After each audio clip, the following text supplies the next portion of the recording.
Chapter 66. 1. Secret discussion. Qin Bei subconsciously felt a chill run through him and he shot up onto his feet very quickly, the medical book in his hand falling to the ground with his sudden action. Greetings to the Duke of Vast Sea.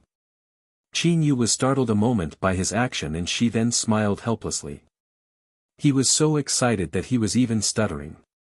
So this fella admires little Yi so much.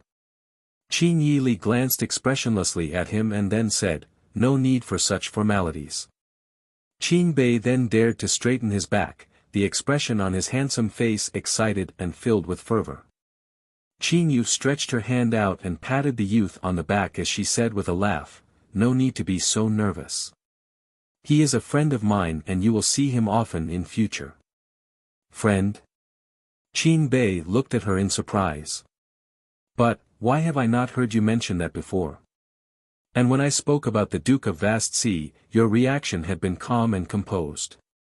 "Because I had not recognized him yet then," Qin Yu said as she blinked her eyes innocently at him.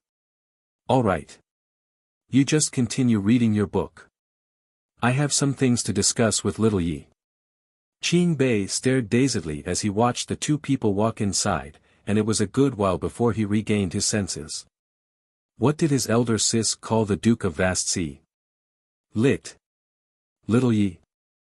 In the room, Qin Yu immediately opened a hidden compartment under the dressing table at the side the moment she came in and took out a small black porcelain bottle. "Sit down." Qin Yili listened to her and sat himself down as he watched the young lady walk over to him to nimbly remove the mask on his face. Before his eyes that were seemingly rather puzzled, she pulled the stopper off and poured the transparent liquid inside out onto her palm, where she then gently covered it over the ferocious-looking wolf's head mark on his forehead, retracting her hand back only after a while. "What are you doing?" Qin Yili had always trusted her fully and completely and he was not worried that she would do anything to harm him. Towards her actions, he was merely feeling rather puzzled. Qin Yu did not say anything, but just picked up a mirror from the side and handed it to him. Qin Yili raised his eyes to look into it and saw that his forehead was completely clear, without any traces of a mark. He lifted his hand to touch it, and he did not feel the protruding flesh like it was before. His green eyes gazed at her in shock. That mark, must not be seen by anyone. You were born different from normal humans and the bloodthirstiness of the wolf tribe runs in your body, but you are also gifted with talents and intelligence 100 times better than others. I do not know whether it's a gift or a curse for you." Qin Yu sighed softly, her gaze helpless and conflicted. "If it wasn't because of me, you might never have to undergo such a transformation. From my perspective, it is good," Qin Yili said holding her arm, his eyes looking straight at her. "At least I can possess sufficient strength, to no longer need to see something happen to you before my eyes and be utterly helpless. I have no regrets turning to look like this, because I am finally holding enough power to protect you." "Little Yi." The young lady's eyes were faintly misty, like she was touched but at the same time, seemingly sympathetic. "This fella has really changed a lot. He was such a quiet and silent youth from before, and not to mention him being able to say such moving words, it was hard to even see him open his mouth at all.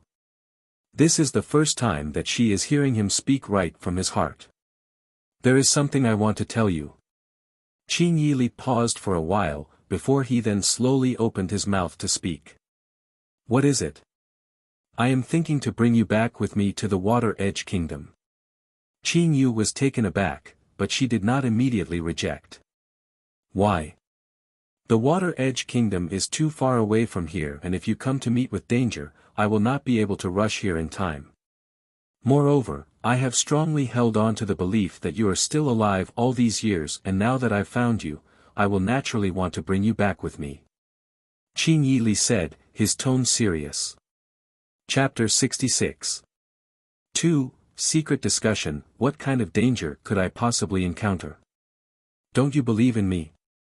That time back at the barricaded spirit tower was dangerous enough. Qin Yili then seemed to have thought of something and his eyes darkened. That day, Who brought you away from there? If not for the fact that someone had interfered that night, he would already have been reunited with Qingyu, and not have to waste so many more days for nothing. But for that person to be able to bring her away from there right under his eyes without him realizing, that person must surely be highly skilled. But how had little Yu come to know this person? After he took the initiative to ask, Qingyu immediately recalled about that woman who had disappeared into thin air. Did you see a hideous-looking woman that day? Did you kill her? No. She detonated herself. Qin Yili furrowed up his brows, displeased that she was changing the topic. You still have not answered me. Who was the person that brought you away? Qin Yu was feeling a little helpless. Someone not important. Anyway, I will not have any more dealings with them anymore. Why are you insisting on knowing for? Is the other party friend or foe? If it's an enemy, they will definitely become the root of much trouble in future. The man's calm and measured tone, together with those dangerously narrowed eyes, seemed to tell her that if she were to say it was an enemy, he would immediately want to root out the other party completely. Don't overthink it too much. I saved that person once before, and it can be considered I was their savior. So now, we're even and do not owe each other anything anymore. The other party is a person from one of Cloud Heaven's factions of power and I have no intentions of establishing any links with them. I was drawn into trouble this time because of them and that is why they sent someone to rescue me. I will keep my distance away from them from now onwards. You have become a lot less subdued. Qin Yili said, a little surprised by her words. She was arrogant and willful in the past and would never lie low and keep a low profile like this. Qin Yu twitched a corner of her mouth and said rather self-deprecatingly. Reborn into another life, I would naturally treasure my life more. After all, I do not think that I will have the fortune to be able to be reborn once more. The atmosphere grew heavy and Qin Yu did not want to continue to harp on that topic. She then asked quizzically, when did you come to this world? And you become the Water Edge Kingdom's Duke of Vast Sea?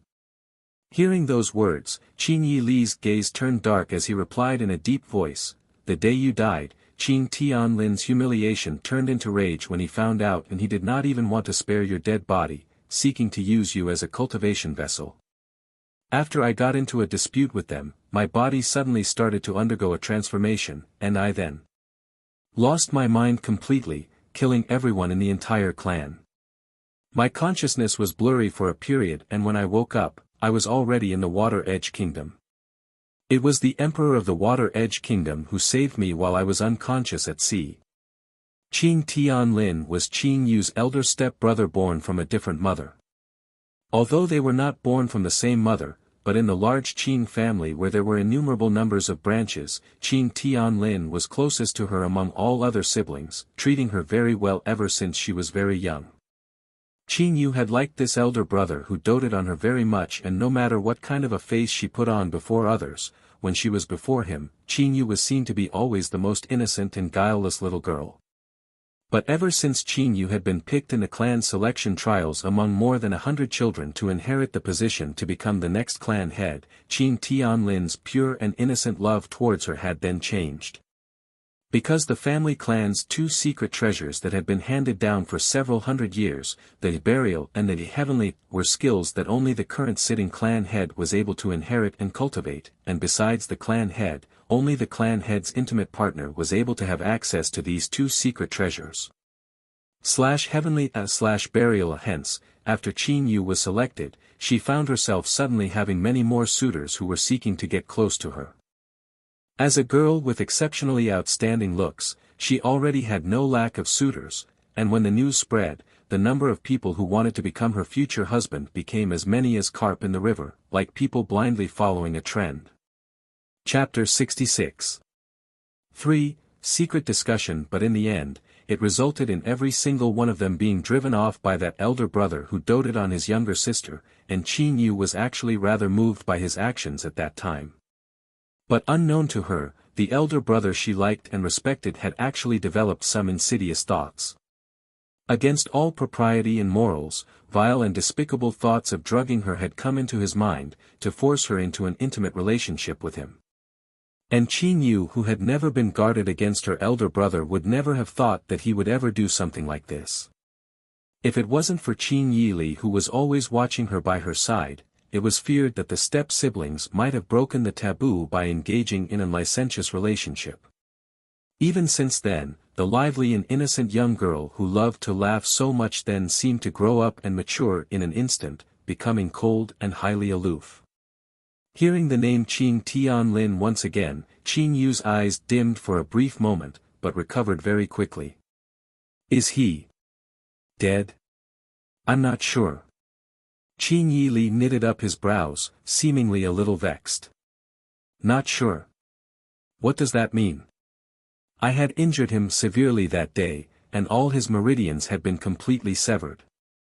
He was struggling on his last breaths, but he stopped breathing very abruptly. I felt that was rather suspicious, as my impression of him was that he was not someone who would die so easily. Qin Yu's eyes flashed with a glint. I remember that he secretly learned the family clan's forbidden techniques, and one of it among them was a technique that allows him to resurrect his soul through dying corpses. It can be employed when people are just about to die but still on their last breaths, where he can then devour that person's spirit to gain new life. As devouring a live person's spirit soul was just too insidious, when the previous clan head was in power, he set a rule that if it was discovered that anyone secretly learned such forbidden techniques, they would be punished by having their spirits severely wounded, and their cultivation completely dispersed. But Qin Tianlin had been very smart. Even though he had been practicing them for many years, he was already able to conceal his forbidden techniques' aura. Qin Yili's turned dark when he heard that.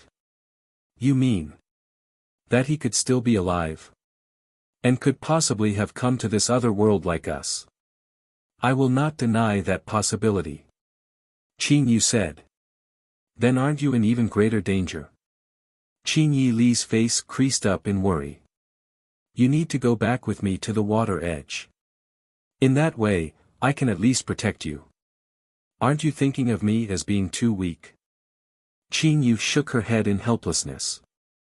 In the previous life, I had had no other choice, as I was unable to bring myself to strike Qin Tianlin. Even though in the end he had. But he had once treated me with a sincere heart in the past after all. It was always so cold and unfeeling in large family clans. Qin Yu's parents had both died when she was very young, and she had been brought up by her grandfather. Qin Tianlin was the only kin that made her feel the warmth of kinship, and that was why at the very end, she would rather choose her own death in order to grant him his maniacal ambitions and tyranny. Qin Yu's gaze turned to look gently outside. The handsome-looking youth was sitting quietly outside. He was clearly still reading his book intently, but his gaze would occasionally drift over her way, seemingly curious about what the people inside were discussing about, but still remained seated steadfastly outside, looking like he was just keeping watch for them out there. Read latest chapters at Wuxia World. EU Qin Yili saw that the aura around her had turned to become highly gentle, and he then noticed the direction of her gaze. That child is. That's my younger brother, Qin Bei. Qin Yu's lips curled up slightly in a smile. I cannot go with you to the water edge. But at least we have met, and it's good enough that you know that I am here. You do not have to worry about me, as people who have died once treasure their lives very much more, and if anyone intends to bring me harm. The corners of the young lady's smile then deepened, her beautiful facial features becoming absolutely dazzling and gorgeous. I will have their lives first. Chapter 67. 1. Return Journey. Bright Moon Divine Temple. A graceful and elegant woman in a cloud-colored dress was seated quietly in the darkness in a room filled with twinkling specks of blue lights. Surrounded by those blue light specks, were numerous square-shaped jade tokens, every one of those tokens flashing intermittently, looking like countless eyes suspended up in the air. Suddenly, a rattling sound reached the ears. It was a jade token on the extreme left that was suddenly shaking, before it quickly fell down to smash into pieces, to turn into a fine powder. The woman's exquisite brows and eyes were then tinged into a slight smile, and right after that, a pleasing voice then rang out softly. Yin Chi's soul tablet has crumbled. She died so pitifully. The 10,000 jade tokens in here all represented the fate of a person. The intensity of its glow showed a person's life force, and if its light was extinguished, it would mean that the person has died. And the extent of the damage on the soul tablet indicated the kind of pain the person had suffered before his death. If that person had died peacefully, the soul tablet would just lose its light. Breaking into half would mean that person had died unnaturally, and when it broke and crumbled it would mean that they had been tormented to death. The crumbled dust that Yin Chi's soul tablet had turned into meant that her spirit soul had completely dispersed, and not a single bit of her presence existed anymore. Temple Lord, I fear that someone else's hand has a part in this. It has been quite a while since Yin Chi died, but it is only now that her spirit has been destroyed. It seems to me that the other party is intentionally doing this to throw us off. A white-robed man was standing just behind the woman, and he now came forward to say respectfully. Ha! The woman laughed softly, seemingly in delight. Has the Dark Lord left from the dark regions recently? The white-robed man was taken aback a moment, looking like he had been surprised by the question. He has. The Dark Lord left about 7 days ago. It would seem like this person that Yin Chi was seeking vengeance upon, in rather intricately linked to the Dark Lord. To think that he would personally go forth, it looks like he must be rather concerned. Temple Lord, would you need me to go look into it? This person must not be underestimated, and if he comes to cloud heaven in future, it might be disadvantageous to us. The white-robed man asked, testing the waters. Hearing that, the woman narrowed her eyes ever so slightly and glanced at him. Don't stick your nose into it. Is a person that the Dark Lord seeks to protect someone you dare to antagonize? But Yin Chi is after all a member of our Bright Moon Temple. Even as a traitor, she should be punished by us. The other party is just someone from those low-level lands, and what they are doing is a direct challenge to the authority and might of our divine temple. The white-robed man said indignantly. Fool! The woman flicked one of her sleeve, which sent the man's entire body flying a far way out, the powerful and oppressive force causing the man so much agony he vomited out a mouthful of blood. The emotion-devouring curse that Yin Chi planted on the man has been broken, and with the kind of intelligence he possesses, how could he possibly not be able to guess who was culpable? We've as good as lost the battle and now almost the war. Here you are still thinking to antagonize him further.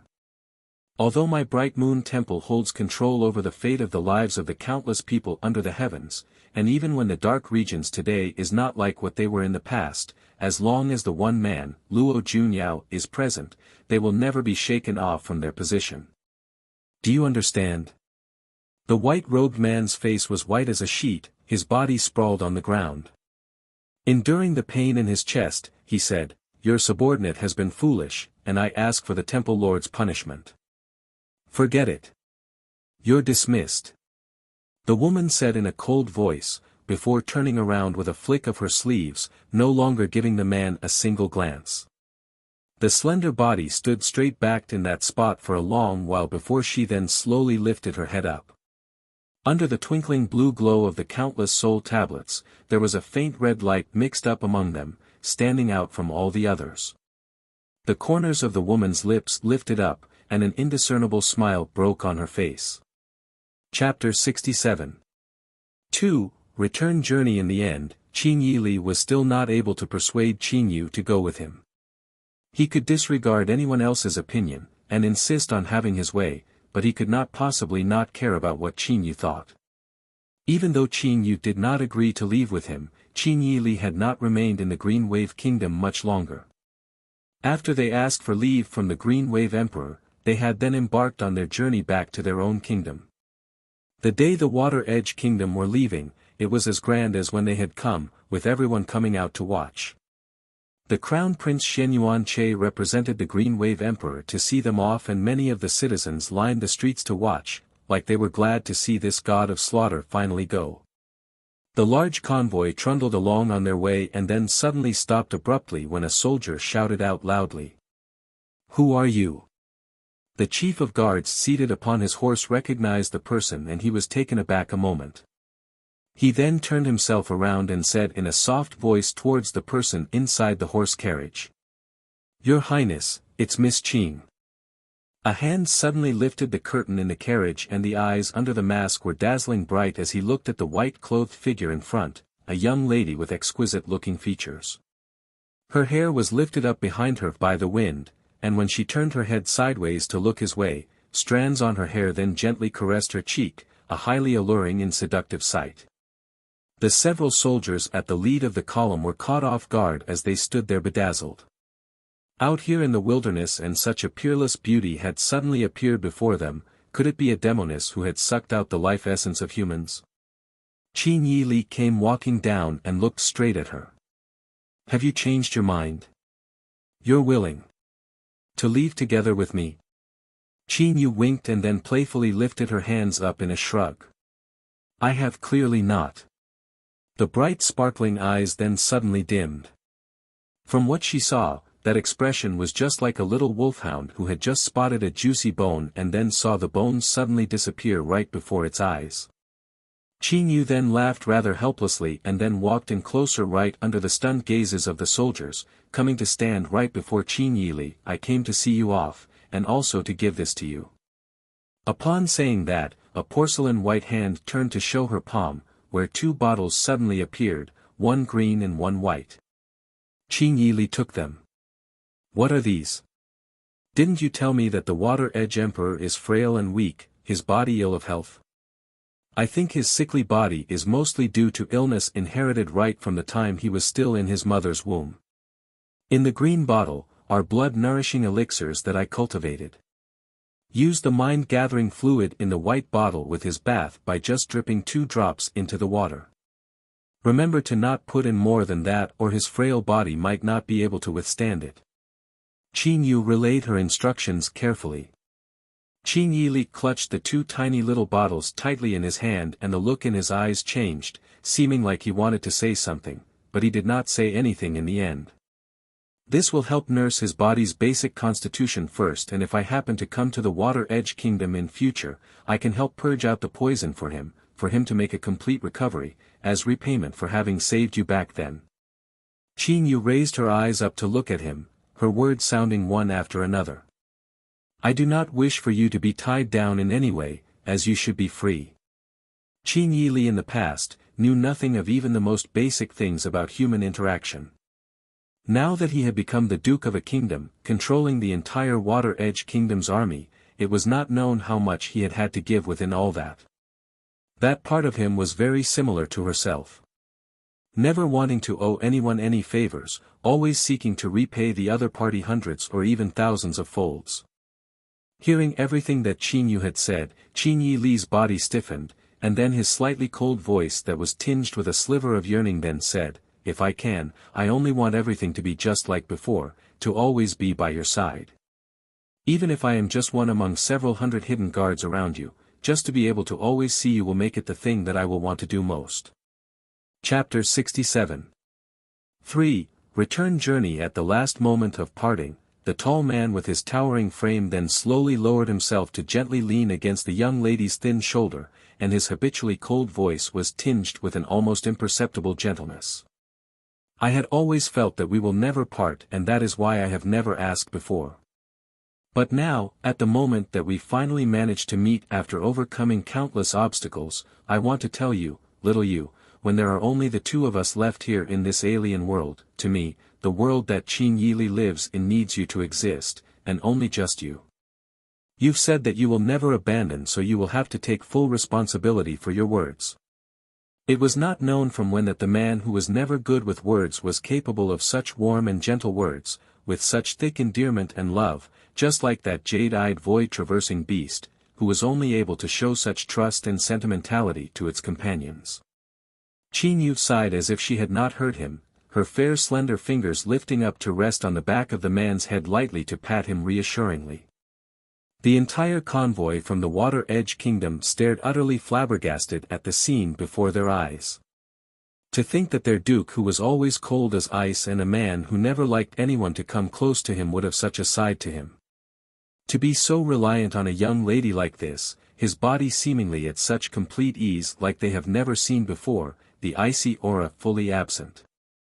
To witness the scene of that tall and towering man leaning on the young lady, not only did they not feel any discomfort, it was in fact highly harmonious and soothing. The tall and burly chief of guards then slipped over to come beside Ah Jin, and then asked slyly, "Who in the world is that young lady? That the duke is being so intimate with her?" Ah Jin rolled his eyes at the man. "Can't you tell when it's all so obvious? Are you a retard?" Of course Ah Jin had not spoken that out loud as all men were proud and loved to saving face. No matter how reluctant he was, Qin Yi Li needed to go already. With the Water Edge Emperor in such poor health, he could not possibly wait too long. The Water Edge Kingdom's convoy then slowly moved far into the distance. Qin Yu stood in her spot outside the city for quite a while before she turned around to leave. But right after she left, a person came walking out from within the shadows. In a flowing fairy-like light green dress, her countenance peerlessly exquisite, cold as frosty snow, with a light pink flower on her forehead, which lent another tinge of glamour to that reserved and disciplined countenance. This person was Yen Ning Luo. She had seen the entire scenario that occurred earlier with her own eyes.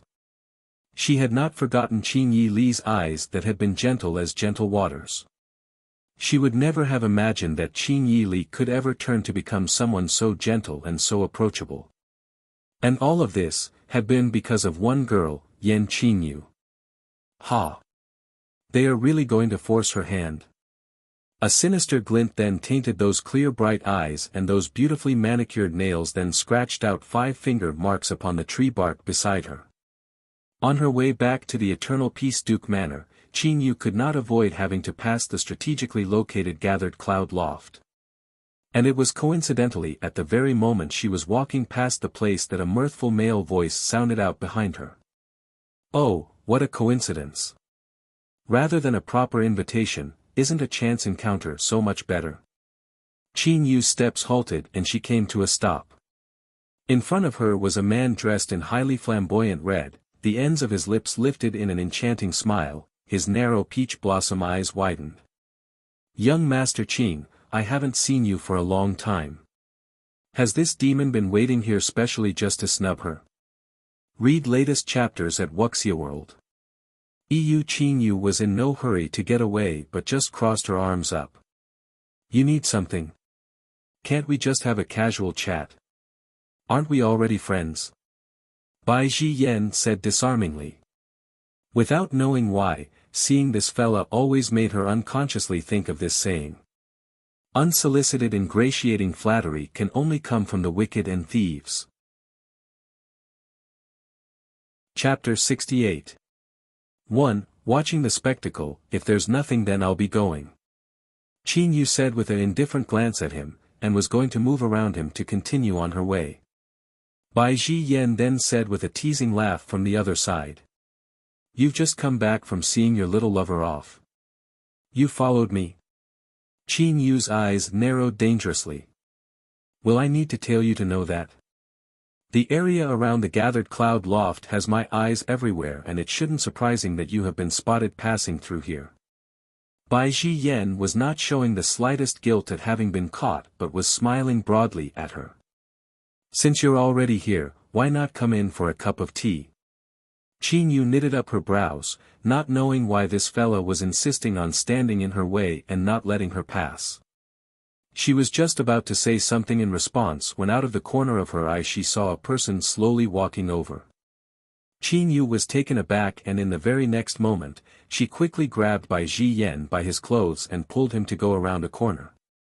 Only after she saw that the person has walked a far way off past the front did she then walk out, her gaze looking rather complicated. Yen Ning Luo? Where had she just come back from?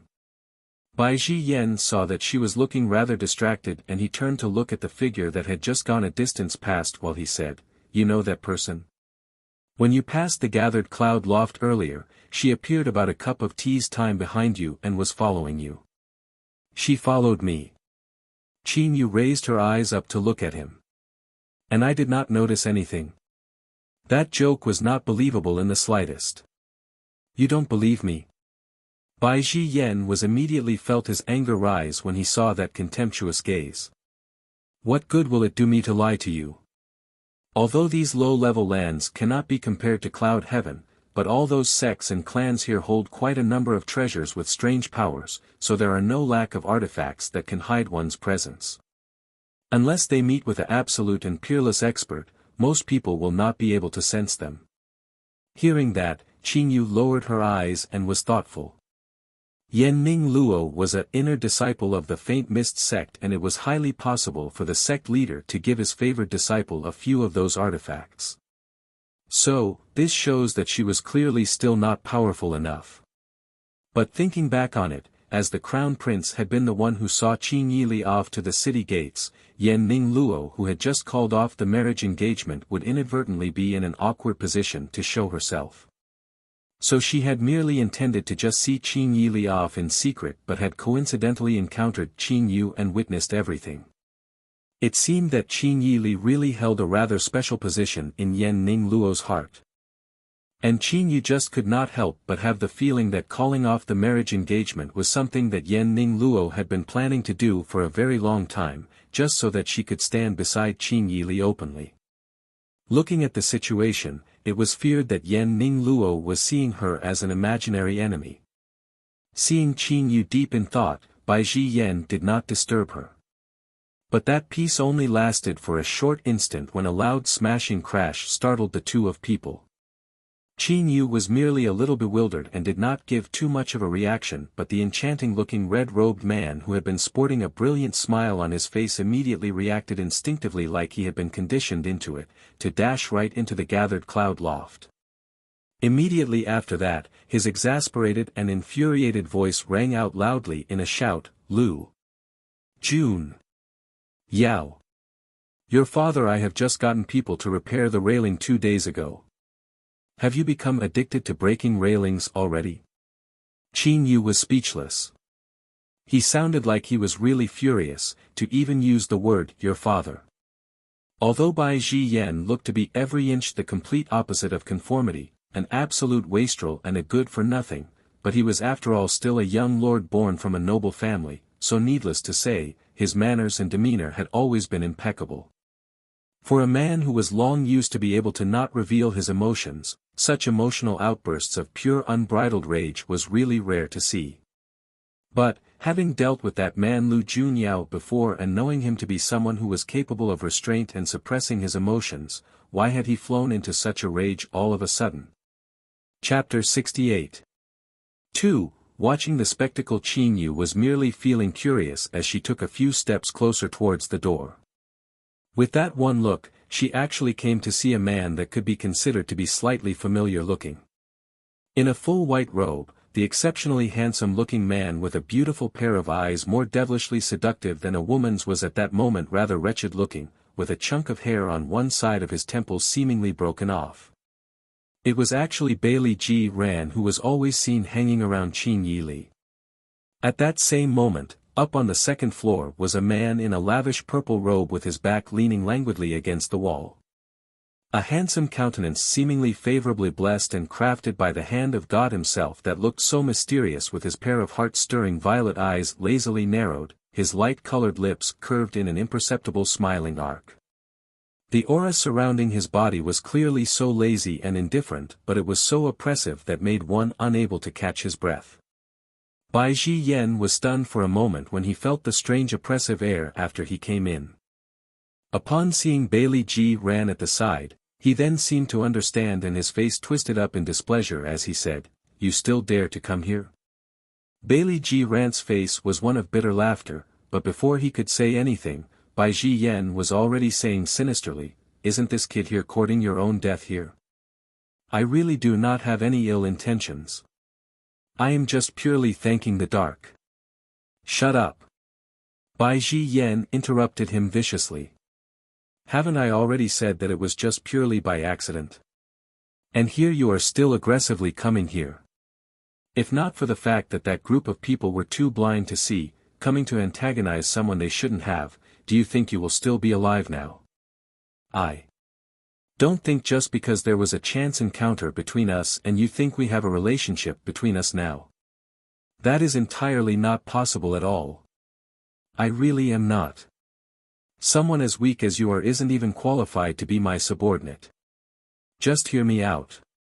If you dare go out there and blab your mouth, be careful that I'll come destroy you.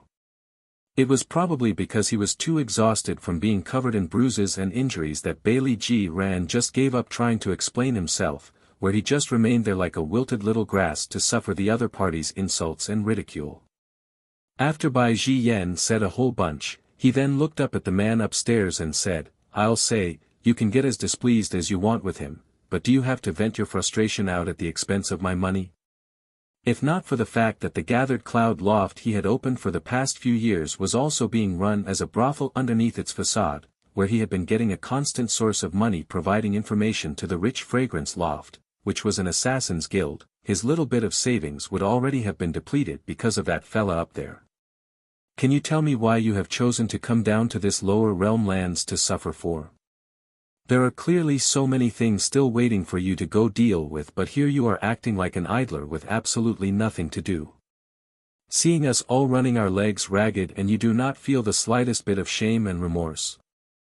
Bai Ji said with his head lowered and looking highly pained as he pointed a finger at the man, his face like he had expected so much more of that man. The man upstairs finally moved his body and his beautiful violet eyes flashed with a glint, his expression seemingly bewildered. Isn't that what you are supposed to do in the first place? Why should I feel any guilt? What does his mean by putting on that face that looked as if it was a matter to be expected and completely right? Just where was he getting that sense of superiority from? But there was just such a kind of people in the world, where even if they did not do a single thing, they just had that certain charm that subdued the people around them, making them slog like a horse for them willingly and without a single word of complaint. The greatest evidence of that could be seen on Bai Ji himself. Bai Ji then seemed to sigh out in exasperated helplessness before he said, just when are we going back? I don't feel like it. The other party casually tossed out those cold words. Why? Is a reason even needed? Bellied was left out there to dry like he was insubstantial as air as the two men conversed without paying him the slightest attention. It was as if they were confident enough that he would not spill the beans, and even if he did, they would be able to silence him before he could do that. But just as he was thinking to leave feeling all gloomy and depressed all by himself, his eyes suddenly lit up. It's you. Chapter 68.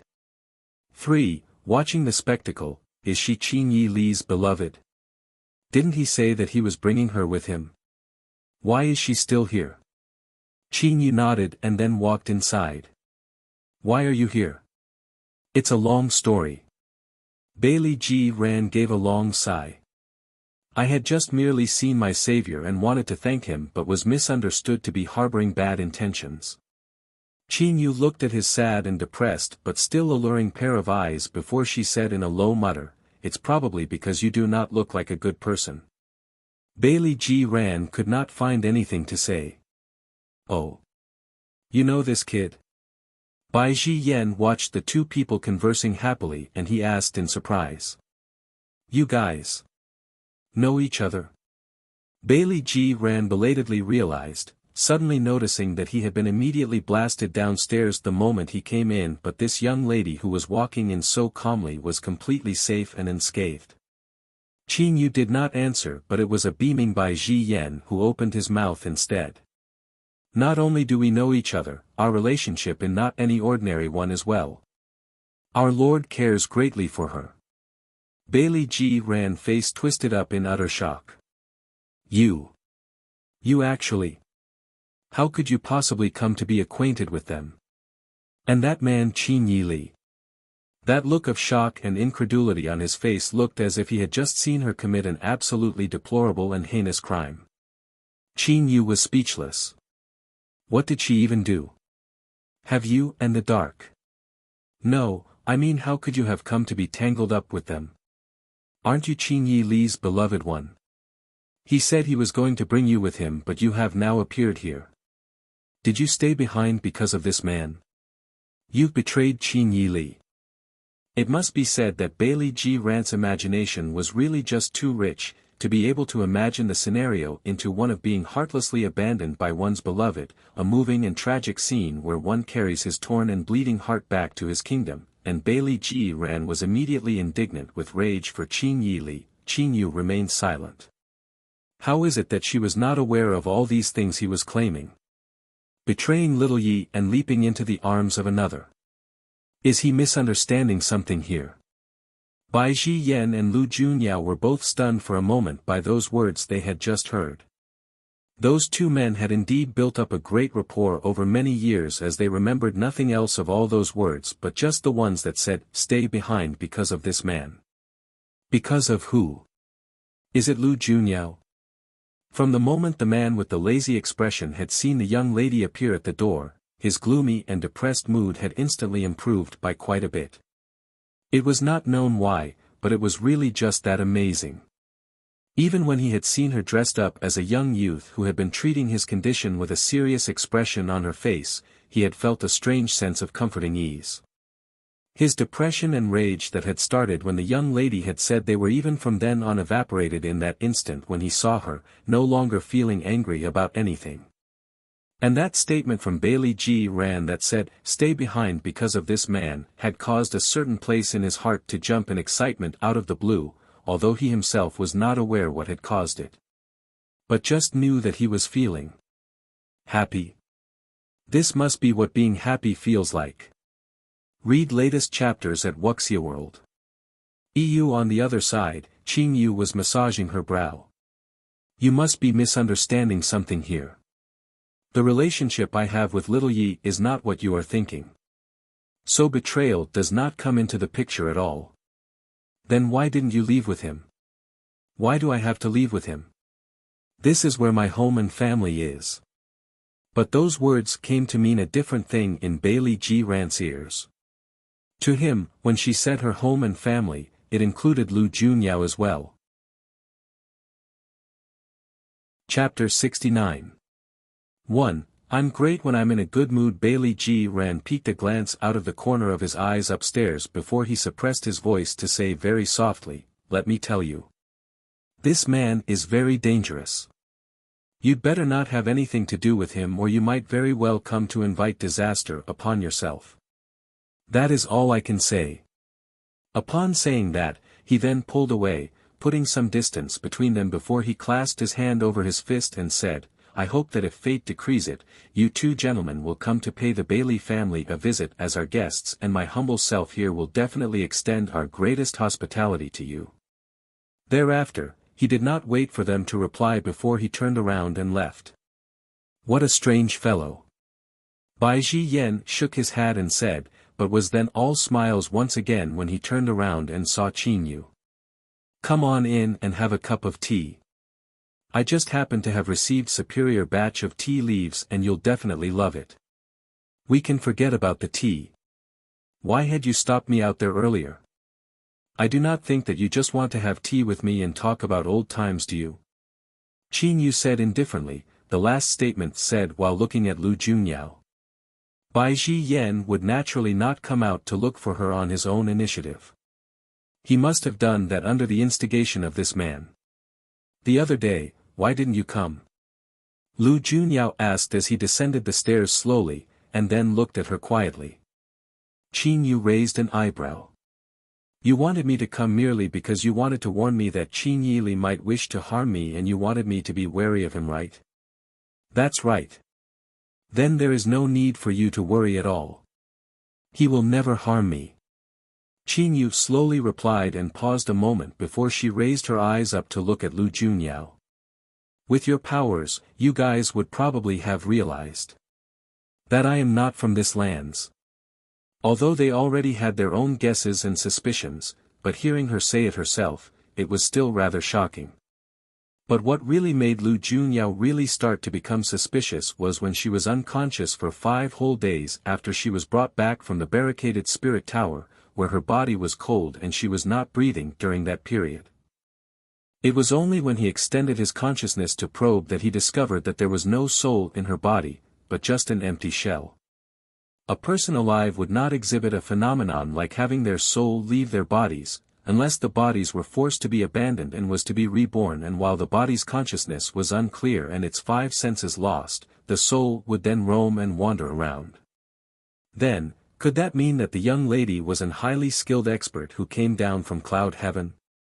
When that thought came into his mind, the young lady curled her lips up and said with a smile, "But I have absolutely nothing to do with whatever that cloud heaven of yours is.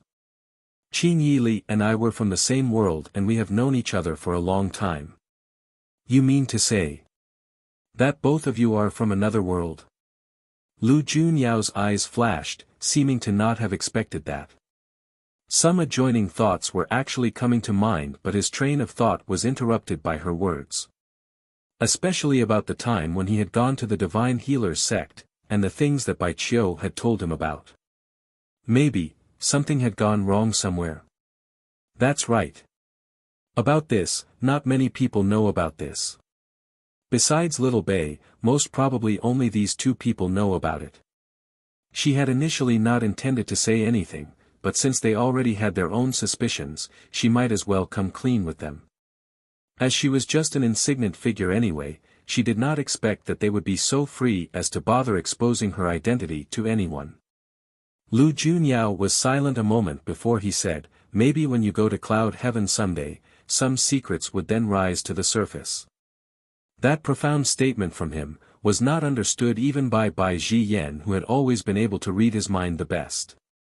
What kind of a charade was he playing at? Qin Yu was taken aback a moment, not knowing what he meant exactly by that. But a stabbing pain suddenly struck within her head, and myriad bright red colors flashed in passing highly fleetingly, so fast that she was not able to capture what it was. Chapter 69. 2. I'm great when I'm in a good mood. Those alluring phoenix-like eyes then widened slightly as she stared. What was that just now?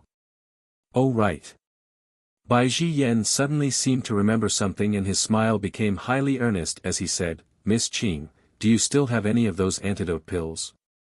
The ones you gave us before had been used up and I had forgotten to keep one for research to see if I might be able to cultivate one as well." That box of antidote pills had not contained that many, but only about 10 pills or so, as one usually would not need to use them often. She had not thought that they would need so many, but thinking back about it, it was little wonder. The high-level lands had no lack of highly skilled experts, and their elixir cultivators would also be of a high grade. Their witch doctors were well versed in using poisons, and antidote pills must be very important to them. But Qin Yu did not hesitate to speak the hurtful truth. "I still have more, but even if I were to give you the entire pill formula, you will still not be able to attain the same effects.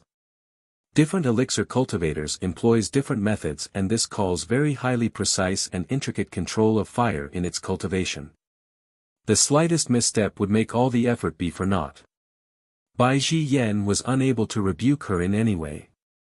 "So that means no matter how hard he researched it, it will be to no avail. The world always had people born to make others feel utterly useless.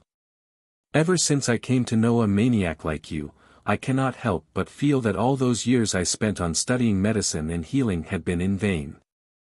Bai Zhiyan said in a despairing tone, and then immediately turned his words around. "Why not you come to Cloud Heaven to become our elixir cultivator? You will definitely be treated very well." Qin Yu looked at him out of the corner of her eyes and she said in a highly arrogant tone, "You cannot afford to employ me." It was not known just what kind of a land that must be blessed with such good feng shui to be able to produce such an interesting soul. Even when spouting such audacious words in such an arrogant manner, it still made people unable to become angry with them, like she was born to be elevated above all.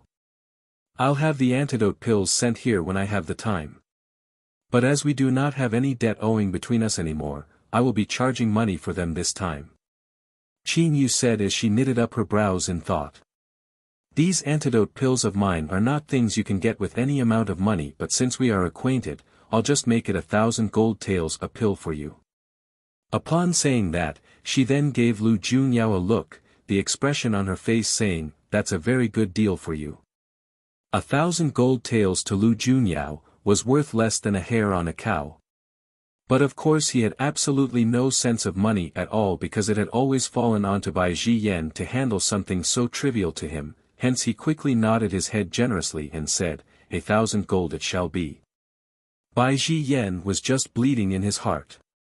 A prodigal wastrel, truly a prodigal wastrel. I'll be making a move then. I will still say the same thing. I do not want to invite trouble, so even if we meet, take it as if you do not see me. Our relationship now is purely one of buyer and seller. Lu Junyao could not help but laugh when he heard that, as he then went on to ask, that how must it be like before we can become friends?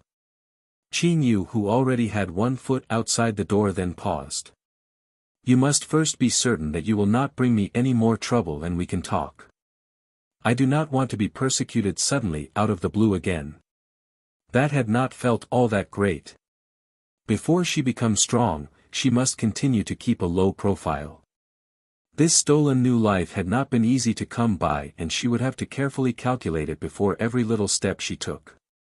The man with his flawless countenance then seemed to show a rippling gleam in his pair of violet eyes, like light reflecting upon spring water, and his voice then sounded deep and magnetic to say, such a thing will not ever be repeated a second time. I guarantee it. The young lady did not turn around, walking further and further away. Bai Ji Yen furrowed up his brows, suddenly feeling a bad premonition. Don't tell me you intend to stay here permanently. Why not? The man asked, the expression on his face saying that it was a matter only natural and right. Chapter 69. 3. I'm great when I'm in a good mood. We're not going back to the dark regions. Everyone's waiting for you to go back and avenge them, for you to lead them, delivering slaughter and massacre in all directions. Revenge? Lu Junyao's face was one of bewilderment. Revenge against what? Bai Ji Yen almost vomited out a mouthful of blood. Forcibly suppressing it down, he took a deep breath and said, have you forgotten about the bunch of prancing clowns from the Hunters Guild? They have not let up on striking against the dark regions all these years, and the emotion-devouring curse you were afflicted with is definitely the work of someone from the Divine Temple. Are you going to just tolerate all that? Lu Junyao's eyes were calm as he looked at Bai Ji Yen a moment, and it was quite a long while before he said, even you are calling them prancing clowns, so is there a need for me to take action personally? And isn't the person who laid the curse on me already dead? Bai Ji Yan's face looked highly suspicious. Since when did you become so generous-hearted? Is that so? Lu Junyao curled up the corners of his lips. I'm great when I'm in a good mood. My heavens! Please have that normal Lu Junyao come out. He's really rather frightening when he's in such a good mood. It was only when Qin Yu returned to the Eternal Peace Duke Manor that she came to discover that Qin Bei was not in the tranquil abode. She only knew upon asking the servant maid about it that he had been summoned to the main hall for a meal, and it was Yen Su who had personally sent people to come get him. The servant girl then relayed Qin Bei's message asking her to go over as well if Qin Yu comes back, as it was said to be a family dinner and everyone would be there. Qin Yu sighed helplessly. Why is it so troublesome? Another family dinner. Didn't Mo Han Yen just hold a feast recently? They would surely see her this time at the dinner. But with her dad she got for free there this time, that woman wouldn't dare to act too impudently. In the main hall, the large table was filled with people seated according to hierarchy. In the head seats were Yen Su and Mo Han Yen, while the siblings Yen Ning Luo and Yen Shicheng at on the left and right of them just immediately after. Mo Han Yen then said, her face pained, Little Ning, why are you suddenly saying that you want to leave out of the blue? You have not come back for so many years and you've just come home for a while, not even a month. Today's family dinner was actually a farewell dinner specially prepared for Yen Ning Luo. She was one of the Faint Mist Sect's inner disciples and she had already stayed outside for too long a period, having decided that she would go back tomorrow. Hence, a family dinner was hastily prepared. And once one was admitted into the Faint Mist sect, they were isolated from the world, unable to send letters or any information. It was located in a mysterious place, a fairy-like realm, where outsiders would not be able to find its entrance at all. The Faint Mist sect's disciples were not allowed to leak the location of the sect's entrance or they would be severely punished, and would be driven out of the Faint Mist sect. That's right, little Ning.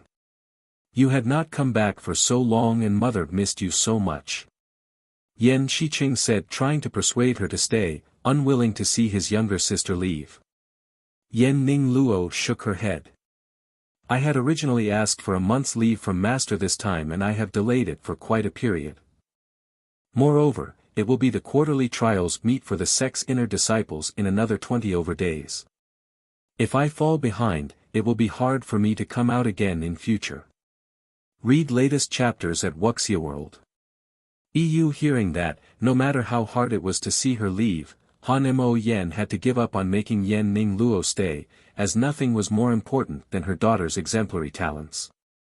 Yen Su cast his gaze down the table and he was just about to make an announcement for the feast to start when the soft and gentle voice of a young lady slowly drifted in.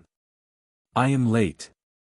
The slender and tall young lady stepped into everyone's sight, that beautiful and exquisite face revealing a highly appropriate smile. After causing everyone to fall into a momentary daze, they saw that she had come in closer in a blink, before moving to an empty seat right at the end. Two other people were in slightly special circumstances. The fifth young Miss Yan Ji-ing was frail and sickly and hence she seldom moved herself about. There was another young girl who was still too young to attend such a grand affair and that was why there were still a few other empty seats. Chapter 70. 1. Why not go to the Faint Mist sect? The eyes of the royal concubines and ladies present all looked rather surprised. This young lady seemed to be a little different from the last time they saw her just some time ago. It was clearly still the same countenance, but the air and demeanor around her suddenly felt different. Yen Su's attitude towards Qin Yu had turned to become very good these days and it could be said that with the exception of Yan Ning Luo, he doted in Qin Yu the most, hence, he did not say anything much but just asked in concern. I heard little Bei tell me that you went out to deal with some business. Qin Yu arched up an eyebrow and looked at the youth seated opposite her, to see him blinking his eyes at her like he was trying to hint something. Understanding what he meant, where the kid must have come up with an excuse for her, she laughed lightly. That's right. I had to deal with some business and also saw a friend off going on a long journey. Yan Ning Luo had probably seen everything and there was probably nothing that Qin Yu could hide, but seeing her being so honest about the whole thing, it caused Yan Ning Luo to lift her eyes up to look. Yen Su nodded when he heard that. Your big sister Ning Luo is going back to the Faint Mist sect tomorrow and the whole family has gathered here today to hold a simple farewell dinner as we don't know how many years it will be before she will come back again. Although the stalwart and iron-blooded man did not show any emotion on the surface, his words were filled with reluctance for her to leave. Yan Ning Luo had gone into the Faint Mist sect since she was 6 years old and she was now already 16 and going on to 17, the number of times she came home less than what one could count on one hand. She had stayed for a whole month this time and it was longer than the few times she had come back before. Yan Ning Luo looked at her father's rather sad expression and her heart softened before she said reassuring in a soft voice, I will come back to see you whenever I have time in future but as the Faint Mist sect has their rules for its disciples to not remain in the secular world for too long as it will affect one's cultivation, I can only try my best to fight for a chance. Sigh. I really do not know whether it's a good or bad thing for you to join the Faint Mist sect. Yen Su creased up his brows and sighed a long breath. And you do not even have a sibling at your side to look out for you in there and it must be really very lonely for you in there all by yourself. Yan Shiqing had stayed in the Faint Mist sect for 2 years when he was much younger but he had pulled out after that, suddenly deciding that he wanted to follow his father to tread the battlefields. His ambitions lay in protecting his country and not in the pursuit down the path of cultivation. The other girls in the Eternal Peace Duke Manor all either had weak body constitution or were not gifted enough, unable to even reach the Faint Mist sect's minimum threshold, otherwise, if they had been able to at least remain in there for a year or so, when they reached marriageable age in future, having once trained in the Faint Mist sect, it would be something that would put them in a much better light. After Yen Su's rather emotional speech, the corners of Yen Ning Luo's lips lifted slightly and her gaze glinted with an imperceptible smile as she turned slightly to look down the table before she said in a voice with deep undertones. If father is afraid that I'll be lonely, that situation can be easily resolved. Oh. Yen Su turned to look curiously at her and then asked, Little Ning has a good idea? Feeling completely bored without anything else that interested her while seated further down the table, her beautiful eyes were eyeing the delicacies on the table, thinking when it would be time to eat. Upon hearing Yen Ning Luo's words, Qin Yu's heart dropped with a thud, an ominous feeling quickly rising up inside her. The Faint Mist sect recruits new blood every year, but there is just a limited number of places, accepting only 50 people. One will only need to pass the selection trials for them to be accepted, and they would be given 1 month's probation period.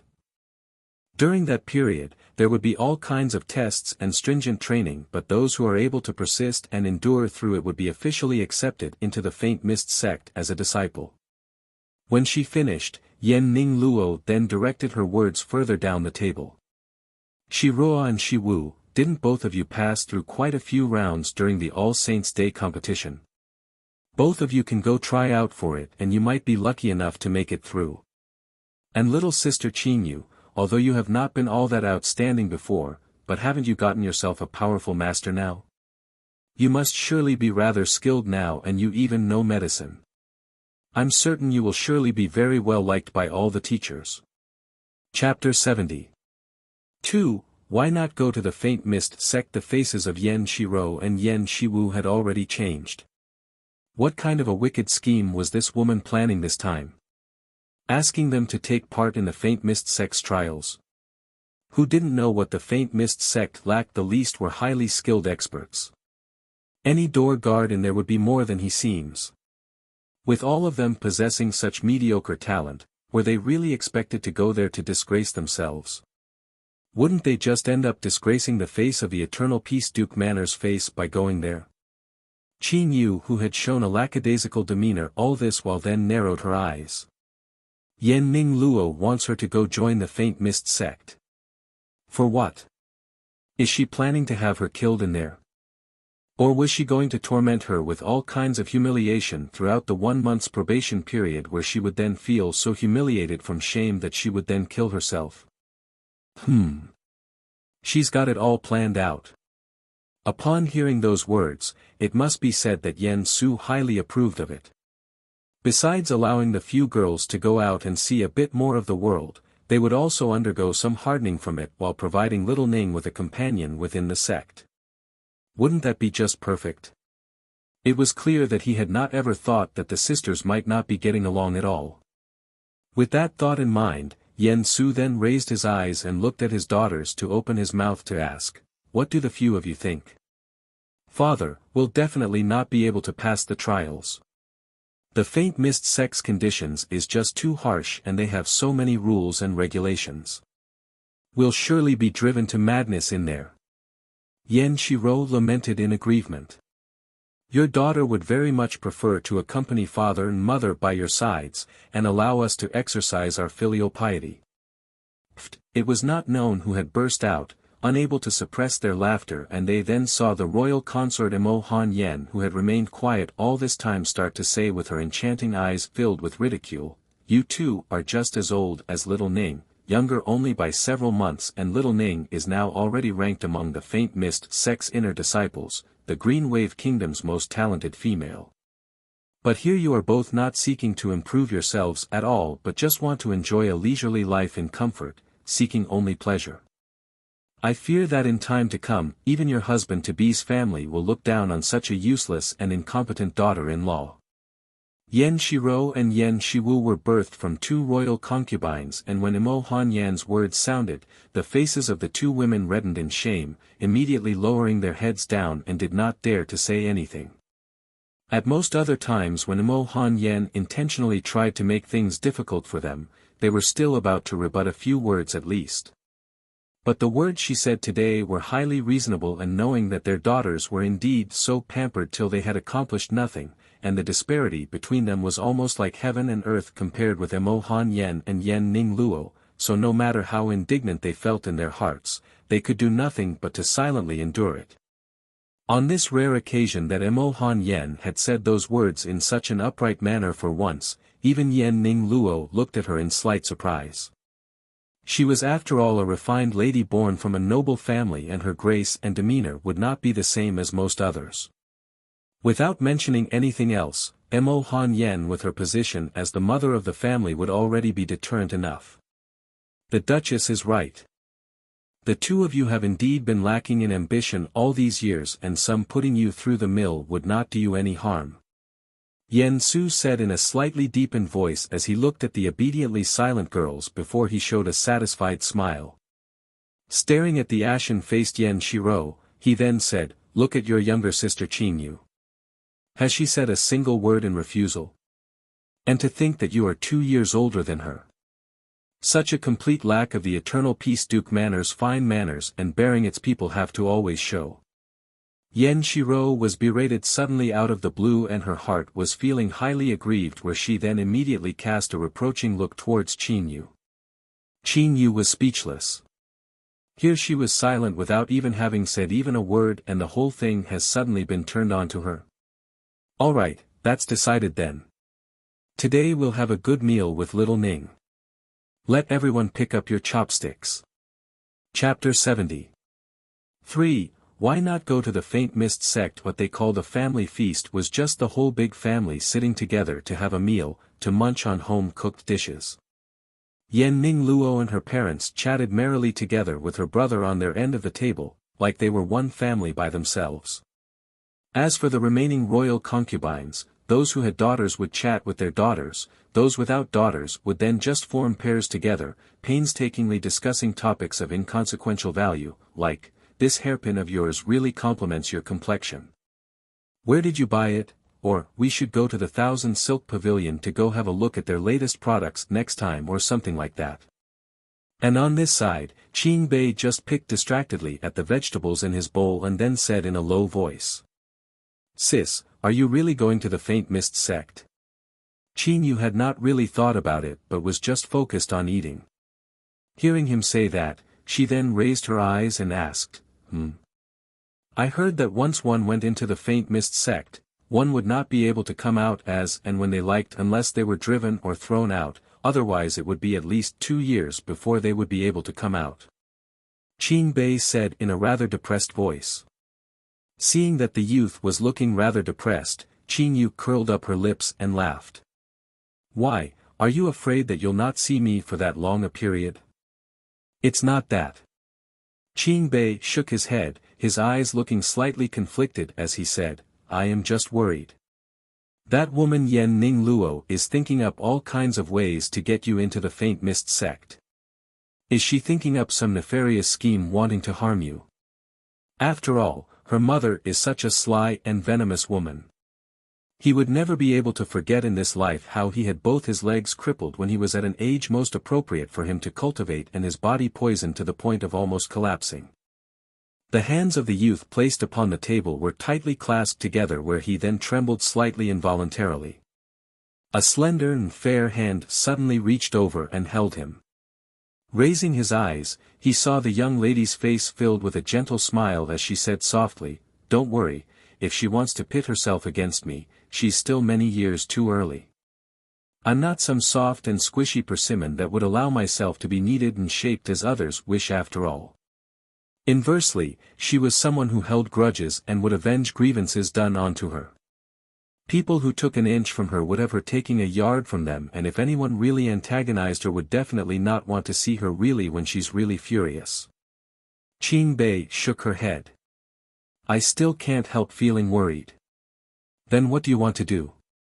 Qin Yu arched up an eyebrow to ask. "Let me go with you to the Faint Mist Sect." Qin Bei's voice was resolute as he said determinedly. Hearing that, Qin Yu threw a meaningful glance at his legs below the table. "Have you forgotten that you are now supposed to be someone with both his legs crippled and unable to walk?" Do you intend to bring your wheelchair to go in there with me? Wouldn't that be too attention-grabbing? And the faint mist sect would most probably not accept handicapped people, would they? The youth's lips lifted up faintly at the sides and the expression on his face was a little sly as he said, "Isn't the date to the faint mist sect's recruitment still half a year away?" And then? Qin Yu asked with a smile as she waited to hear the other half of what he had to say. A miracle could possibly happen within this half a year's time and I would be able to stand up again. The youth said with a confident look on his face. Read latest chapters at Wuxia World. The corners of his lips were tinged with a mysterious and indiscernible smile and his highly confident expression was exceptionally eye-catching, filled with the kind of youthful exuberance that a boy his age was supposed to possess. It just made one unconsciously want to smile in delight together with him. In the midst of chatting with Yen Ning Luo, Yen Su unintentionally happened to chance upon that scene and the expression on his face was taken aback for a moment. Those two highly similar-looking faces, so young and beautiful. The ends of his lips formed a faint arc. Especially that young lady, who had inherited her mother's alluring and heavenly blessed enchanting eyes that immediately made a part of his heart collapse inwards, to drift back into the far past. Chapter 71 1. What's important are the Elixir cultivators. Early the next morning, everything had been all prepared. Yen Ning Luo was about to leave the manor and everyone had come out to see her off, the horse carriage already waiting outside the main doors. Father, mother, you must both take good care of your health. I will come back to see you when I have the time. Yen Ning Luo's voice was gentle as she said. Han Mo Yen held her hand and her eyes were filled with reluctance and sadness. Sigh. Although you have always not stayed at home since you were very young, but mother has always been worried that you are suffering out there. Yen Ning Luo patted her hand reassuringly. Why would I be? Master is very good to me, and I am one of the inner disciples as well. People just can't wait to win my favor, so how could I possibly be suffering? Moreover. Her words then paused and her gaze turned to glance at the several figures at the back before the ends of her mouth curled up.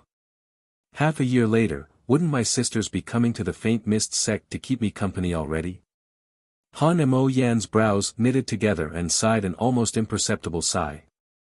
With the kind of talent they have, it was feared that they wouldn't even make it past the first round that tested one's level of talent.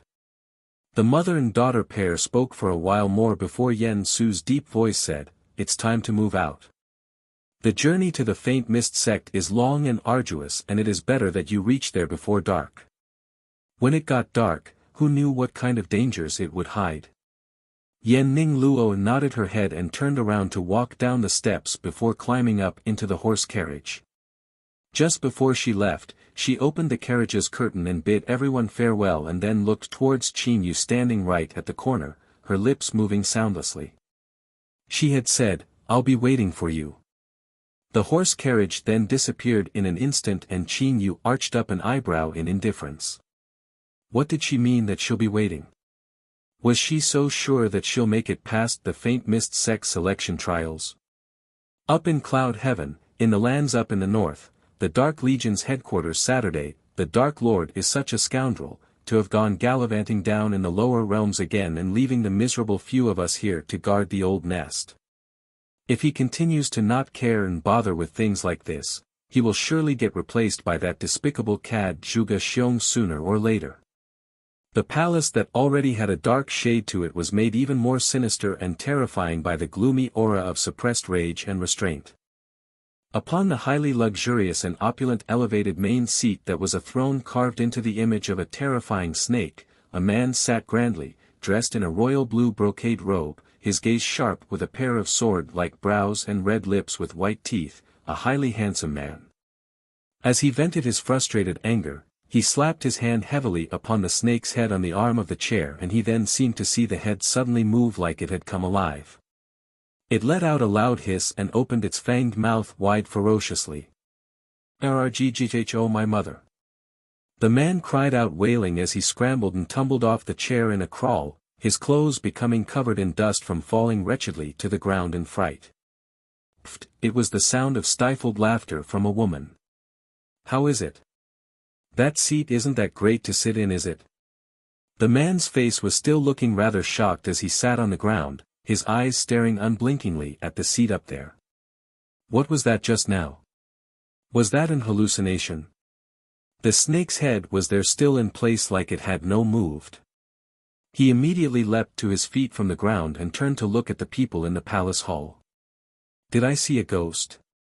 Did any of you see that snake move just now? It even bared its fangs at me wanting to eat me up. In the end, everyone shook their heads without exception. Meiji's devilishly seductive eyes raised an eyebrow alluringly and she said with a laugh, a hand covering her mouth, I've told you before to not go sit on the Lord's throne for no reason, as that is not a seat any ordinary person can sit on. The man's face was furious. Why is it that when his very person is not around, even his chair is going against me? Why? Maybe it's because you are easily bullied. Meiji said with a sympathetic look on her face. Chapter 71. 2. What's important are the elixir cultivators. Alright, stop kidding around already. Let's talk about more serious matters. In the first seat below the throne, sat a gentle and refined man with a cold demeanor, who looks like a scholar. And in the grand hall, besides the man who had that malicious trick played on him and Meiji, there was also another white-robed man who was untainted by even a single speck of dust.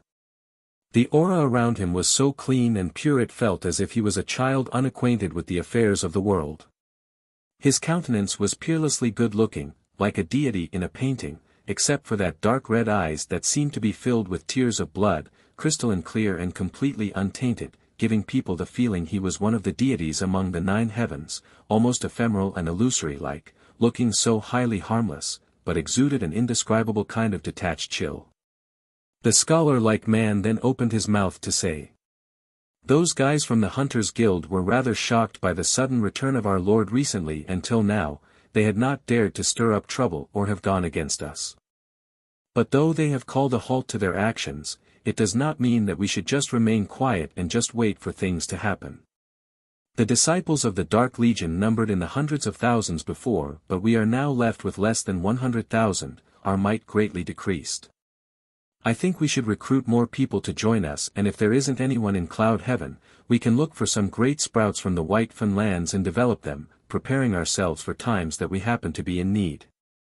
With those words, the several people were all silent for a while till the man in the royal blue robe opened his mouth to speak. "We should act on that quickly, but we can't rush something like this. It was because we recruited great numbers of people before that allowed the spies from Zhuge Xiong to sneak in among us. Although our numbers are smaller now, but among all the people left, they are all our own people. We have to be careful with this, and I'll rather do without it than have it carried out in careless haste. This time, I agree with what Sun Luo is saying. So what if we have less people? If we train them up and bring up their fighting powers, a single man on our side will be able to take on 100 enemies. We from the Dark Legion have never been dependent on the number of disciples we have but individual prowess." Meiji said with her lips curled up, her eyes shining with proud and absolute confidence. Her eyes then turned towards the white-robed man beside her, and her gaze softened before she said with a laugh, "Little monster, do you have any suggestion?" The white-robed man had been surprisingly quiet all this time, and hearing someone call his name, he raised his eyes and then slowly spoke, his voice sounding like a breeze passing over the surface of water, sending faint ripples through the air. "Elixir cultivator." He only said those 2 words and did not expound further, but the others looked like it had suddenly just dawned upon them. "You are saying that we should recruit a few elixir cultivators?" Sun Luo looked as if he had just been enlightened. "Why didn't I think of that? It was exactly because we were poisoned by that scoundrel Zhuge Xiong's poison that we suffered such bad losses, where so many of our people died. Even Little Monster had suffered from it. If our Dark Legion has many elixir cultivators behind us, we wouldn't need to be afraid of him and his nefarious tricks anymore. I will go ask them to act on it immediately." Sun Luo was fired up and he was going to stride right out when he was held back by a voice. Ordinary ones won't do. The white-robed man continued to say softly. Zhuge Xiong himself was a very high-leveled elixir cultivator and was highly adept with poison, reaching almost to the realm of perfection. Meiji glared at Sun Luo angrily. Can't you just hear little monster out till he's finished? Are you in such a hurry to go get yourself reincarnated? Sun Luo was deflated. I've realized my mistake. Will that do? At least of the green bronze level. The grades for elixir cultivators had a total of 7 levels. Bronze, silver, gold, green bronze, white silver, platinum and supreme emperor. And every grade had another 10 levels in between, the difference from one level to the next very great. In the low-level lands, a silver-grade elixir cultivator was considered to be outstanding and a gold-grade elixir cultivator would usually be able to hold a leading position within a family clan. Chapter 71. 3. What's important are the elixir cultivators, but in Cloud Heaven, gold-leveled elixir cultivators of the first and second grade are a dime a dozen throughout the streets and one must at least be above the 6th grade before one could be considered to be outstanding. In the Divine Healers sect, it was rumored that the lowest level elixir cultivators were at least at the gold level's 3rd grade, a centuries-old family clan holding powers that was not to be underestimated. A green bronze level elixir cultivator. It was feared that it would be rather difficult.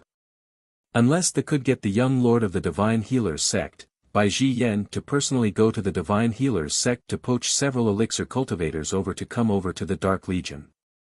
But thinking about that it would not be possible.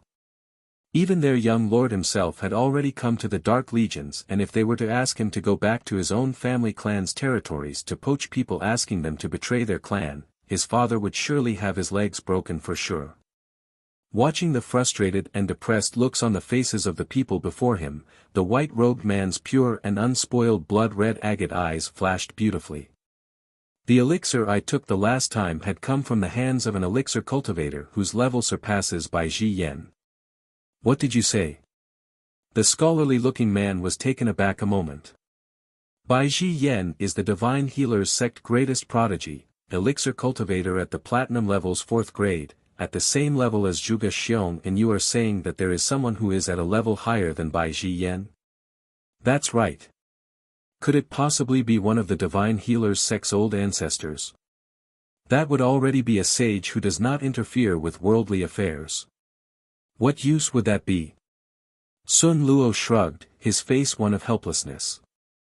Meiji's reaction was probably the calmest among all of them. She was silent for a while before she suddenly lifted her eyes to look at the white-robed man. Are you speaking of the elixir you were given while you were unconscious after we rescued you from the Hunters Guild? Yes. Hearing him admit it himself, Meiji's face became rather unnatural looking and her mouth muttered inaudibly, this cannot really be true. What cannot be true? The scholarly man and Sun Luo asked at the same time. Bai Ji Yen mentioned before that the Lord's strange affliction has been completely cured by a divine doctor with unsurpassable skills and those elixirs were a gift from the benefactor who saved the Lord's life. Meiji said with a woodenly expressionless face. Isn't that a good thing? Why are you showing that expression on your face? Sun Luo said as he clicked his tongue. Meiji then gave him a scornful look. The most important thing is that the high-leveled elixir cultivator is still a young little lass in her teens and is a person from the low-level realms. What are you saying? A little lass in her teens. Sun Luo's eyes almost popped out from his head as he stared. Are you making fun of me at my expense here? The scholarly man did not say anything but his face was one showing nothing but incredulity and disbelief. Although the white-robed man did not outwardly express much in the way of shock, his pair of red eyes still flashed with surprise. I just knew that all of you will not believe me. Meiji's lips stiffened. Because even I cannot believe it myself. Read latest chapters at Wuxia World. EU, but it is said that the Lord has gone back to the lower realms seeking to rope in that little divine doctor into our Dark Legion, but as she still does not possess enough power, it would require quite a period of time. Sun Luo blinked his eyes and rubbed his chin in suspicion. Would something like that require him to go handle personally? Moreover, doesn't the Lord detests coming into contact with the female human species the most? Within the entire Dark Legion, besides Mei Ji, the only woman who was candid and magnanimous, never one to be bothered by trifling and insignificant details, already considered to be one of the guys that made Lu Junyao see her in a different light, only Mei Ji was able to even come close to his shadow. All other women were no different from air in Lu Junyao's eyes. Hence, even the temple lord herself in the divine temple who was rumored to be as beautiful as a goddess was someone their lord had turned a blind eye to. Chapter 72 1. Saw through the pretense. After Yen Ning Luo left, there wasn't much of a change in the Eternal Peace Duke manner. It was not known whether it was due to the effect of Yen Su's words before, but even though Han Mo Yen still did not care to see the pair of siblings in the tranquil abode around, she did not come find trouble with them. Sixth young miss, second young master, Lord Yun is here. With the announcement from the servant girl outside the door, the gentle and refined green-robed figure of a man then appeared, coming inside led in by the servant girl. Yun Qi was the Imperial Palace's head elixir cultivator and he was merely just over 20 years of age, but was already a gold-level first-grade elixir cultivator. It was said that the Green Wave Emperor had helped his master many years back and to return the favor, the master had gotten his own disciple to come to the Green Wave Kingdom's Imperial Palace to unconditionally help resolve the Emperor's worries and difficulties for a period of 3 years. Due to the request made from Yen Su, Yun Qi would come check on Qing Bei's condition every month to help him regain the mobility of both his legs. The servant girl immediately went out after leading Yun Qi inside. Yun Qi stood there quietly with his hands behind his back, his gentle eyes gazing at the beautiful and vibrantly colored plants thriving in the courtyard that swayed gently under the breeze, a vivid and highly pretty sight. A tiny and adorable little bird then flew down from the sky, seemingly having been drawn by the brilliant colors, its sharp beak pecking curiously at one of the white flowers shaped like a round plate. Something incredible then happened. In the middle of that white plate-shaped flower, a crack suddenly appeared which turned from a thin line to become a mouth filled with sharp teeth, immediately biting onto the long feathers on the back of the bird's tail, leading it to let out a startled cry, struggling valiantly in managing to fly away and escape. The mouth on the round plate-shaped flower then pouted like a displeased child as it spat out the feathers, before it then hid its mouth from sight once again. Yun Qi's eyes flashed with a glint as he stared uncomprehendingly at the rows of beautiful plants. All these seemingly innocent-looking plants, were they all? Is Lord Yun interested in my garden? The languid mirth-filled voice of a young lady suddenly rang out. Yun Qi was startled as he turned his eyes. It was at the moment when the sun had risen high up and a young lady in a white dress was standing there at the open doorway, looking like she had come bringing endless light, so brilliantly bright that one was unable to look straight at her. There was a faint tinge of a smile on her lips, though not warm, but felt just right, that would not make a person feel distant. The last time that Yun Qi had come here, he had not seen Qing Yu. So, seeing that there was another young lady in the tranquil abode, he asked a little puzzledly, "Miss, you are?" "I am little Bei's elder sister. My name is Yen Qing Yu." The young lady then strode over as she walked down the steps, her exquisitely alluring countenance seemingly gilded with a sheen of light, her upslanted phoenix-like eyes slightly raised, mesmerizing and soul-stirring. Yun Qi was dazed for a moment, before he quickly regained his senses. "Miss Yen, I am here to check on the second young master's recovery progress. Read latest chapters at Wuxia World. EU, we've troubled you. Please." At that moment inside the room, Qing Bei was teasing Little Snow. It was strange to say in the least. He had always avoided Little Snow whenever he could before, unable to even look at the little snow toad at all. But ever since the time Qing Yu had gone missing for a few days where Little Snow had stayed by his side in accompaniment, the two of them having only each other to depend on throughout that period, Qing Yu had changed his attitude towards the toad, no longer disgusted by it, and even finding it rather fun to play with. The tiny snow toad on the table was sprawled flat, giving people the feeling it had completely given up on living. Seeing that scene, Qingyu quickly rescued the snow toad from its predicament. This kid is really becoming more and more lawless. How can he make fun of her little adorable pet like this? Chapter 72. 2. Saw through the pretense. Qing Bei was just about to say something when he saw that there was another person following behind Qingyu, and he immediately turned to become obedient. Big brother Yun, you're here. I've troubled you once again. This is part of my job anyway. Yun Qi said gently, his gaze passing fleetingly over the snow toad in the young lady's hands. Although Qing Bei was seated in his wheelchair, but the mental state he exhibited was unlike anyone who had been unable to walk and suffered from sickness for a long time. Yun Qi then gently rolled up the legs of Qing Bei's pants. Although the youth's legs were thin, but its muscles were defined and shape of the legs were normal, seemingly very strong. People who had both their legs crippled, no matter how strong their body's constitution was, could not possibly remain no different from a normal healthy person. The first time that Yun Qi had checked the youth's condition, he had already felt that something did not feel quite right, and what he saw now just made him more certain. The ends of his lips lifted slightly and his slender fingers suddenly pressed on an acupoint when his legs bent. Do you feel anything here? So itchy. That was the only thing that was going through Qing Bei's mind at that moment. But he could not show it, and his face was largely unchanged but for a slightly frustrated look. No. Is that so? Yun Qi arched up an eyebrow and he exerted a bit more strength into his hand. Still do not feel anything. Itchy. Itchy. It's so itchy. My big brother, don't press that point anymore. I'm almost at my limits and am about to reach my hand down to scratch it.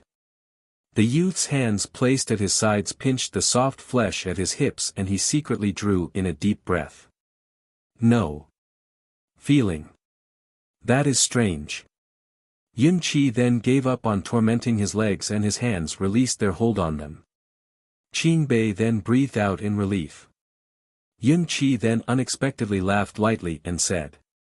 Second young master, do you know? The acupoint that I pressed just now, for a person who has both legs crippled, they should be able to feel that. If you did not feel anything, that just shows that your legs are completely fine. The moment those words were said, Qing Bei immediately backtracked and replied, actually, I did feel something just now. It was incredibly itchy, like there were ants biting my leg. Once he said that, he felt that something felt wrong and his eyes widened. You tricked me. He had definitely felt that, but Yun Qi had said that only people who had both their legs crippled would be able to feel anything. Isn't that clear that he had been played? Read latest chapters at Wuxia World. Yun Qi gave a low laugh. It would seem like the weak and chaotic pulse I felt the first time I came to check on your condition was something you set up intentionally as well. Why are you doing this? The youth's eyes turned cold and then said solemnly, you could have continued to pretend to not know anything. Bringing it out so clearly into the open, aren't you afraid that you would not be able to walk out from here today? Little Bei, you are not to be rude to Lord Yun. Qing Yu's voice wafted in lazily from outside the door. Will your childish tricks be able to escape the eyes of a gold-level elixir cultivator? Since Lord Yun had helped you the first time, then he would naturally help you to the end. Hearing that, Qing Bei's face looked at Yun Qi strangely, like he did not really believe that the man would continue to help him hide it. Yun Qi did not exhibit any displeasure on the surface but just turned to say with a faint smile towards the young lady outside the door, the young miss is a high-level elixir cultivator and my humble self has embarrassed myself here. The garden outside is filled with amazing flowers and strange plants, every single species possessing lethal poison that would kill with one touch. But when all these highly numerous and varied types of poisonous plants are combined together, they completely neutralize and cancel out each other's toxins, a rare sight to be seen. I fear that only my revered master might be able to compare to the young Miss' high level of medical knowledge. Chapter 72.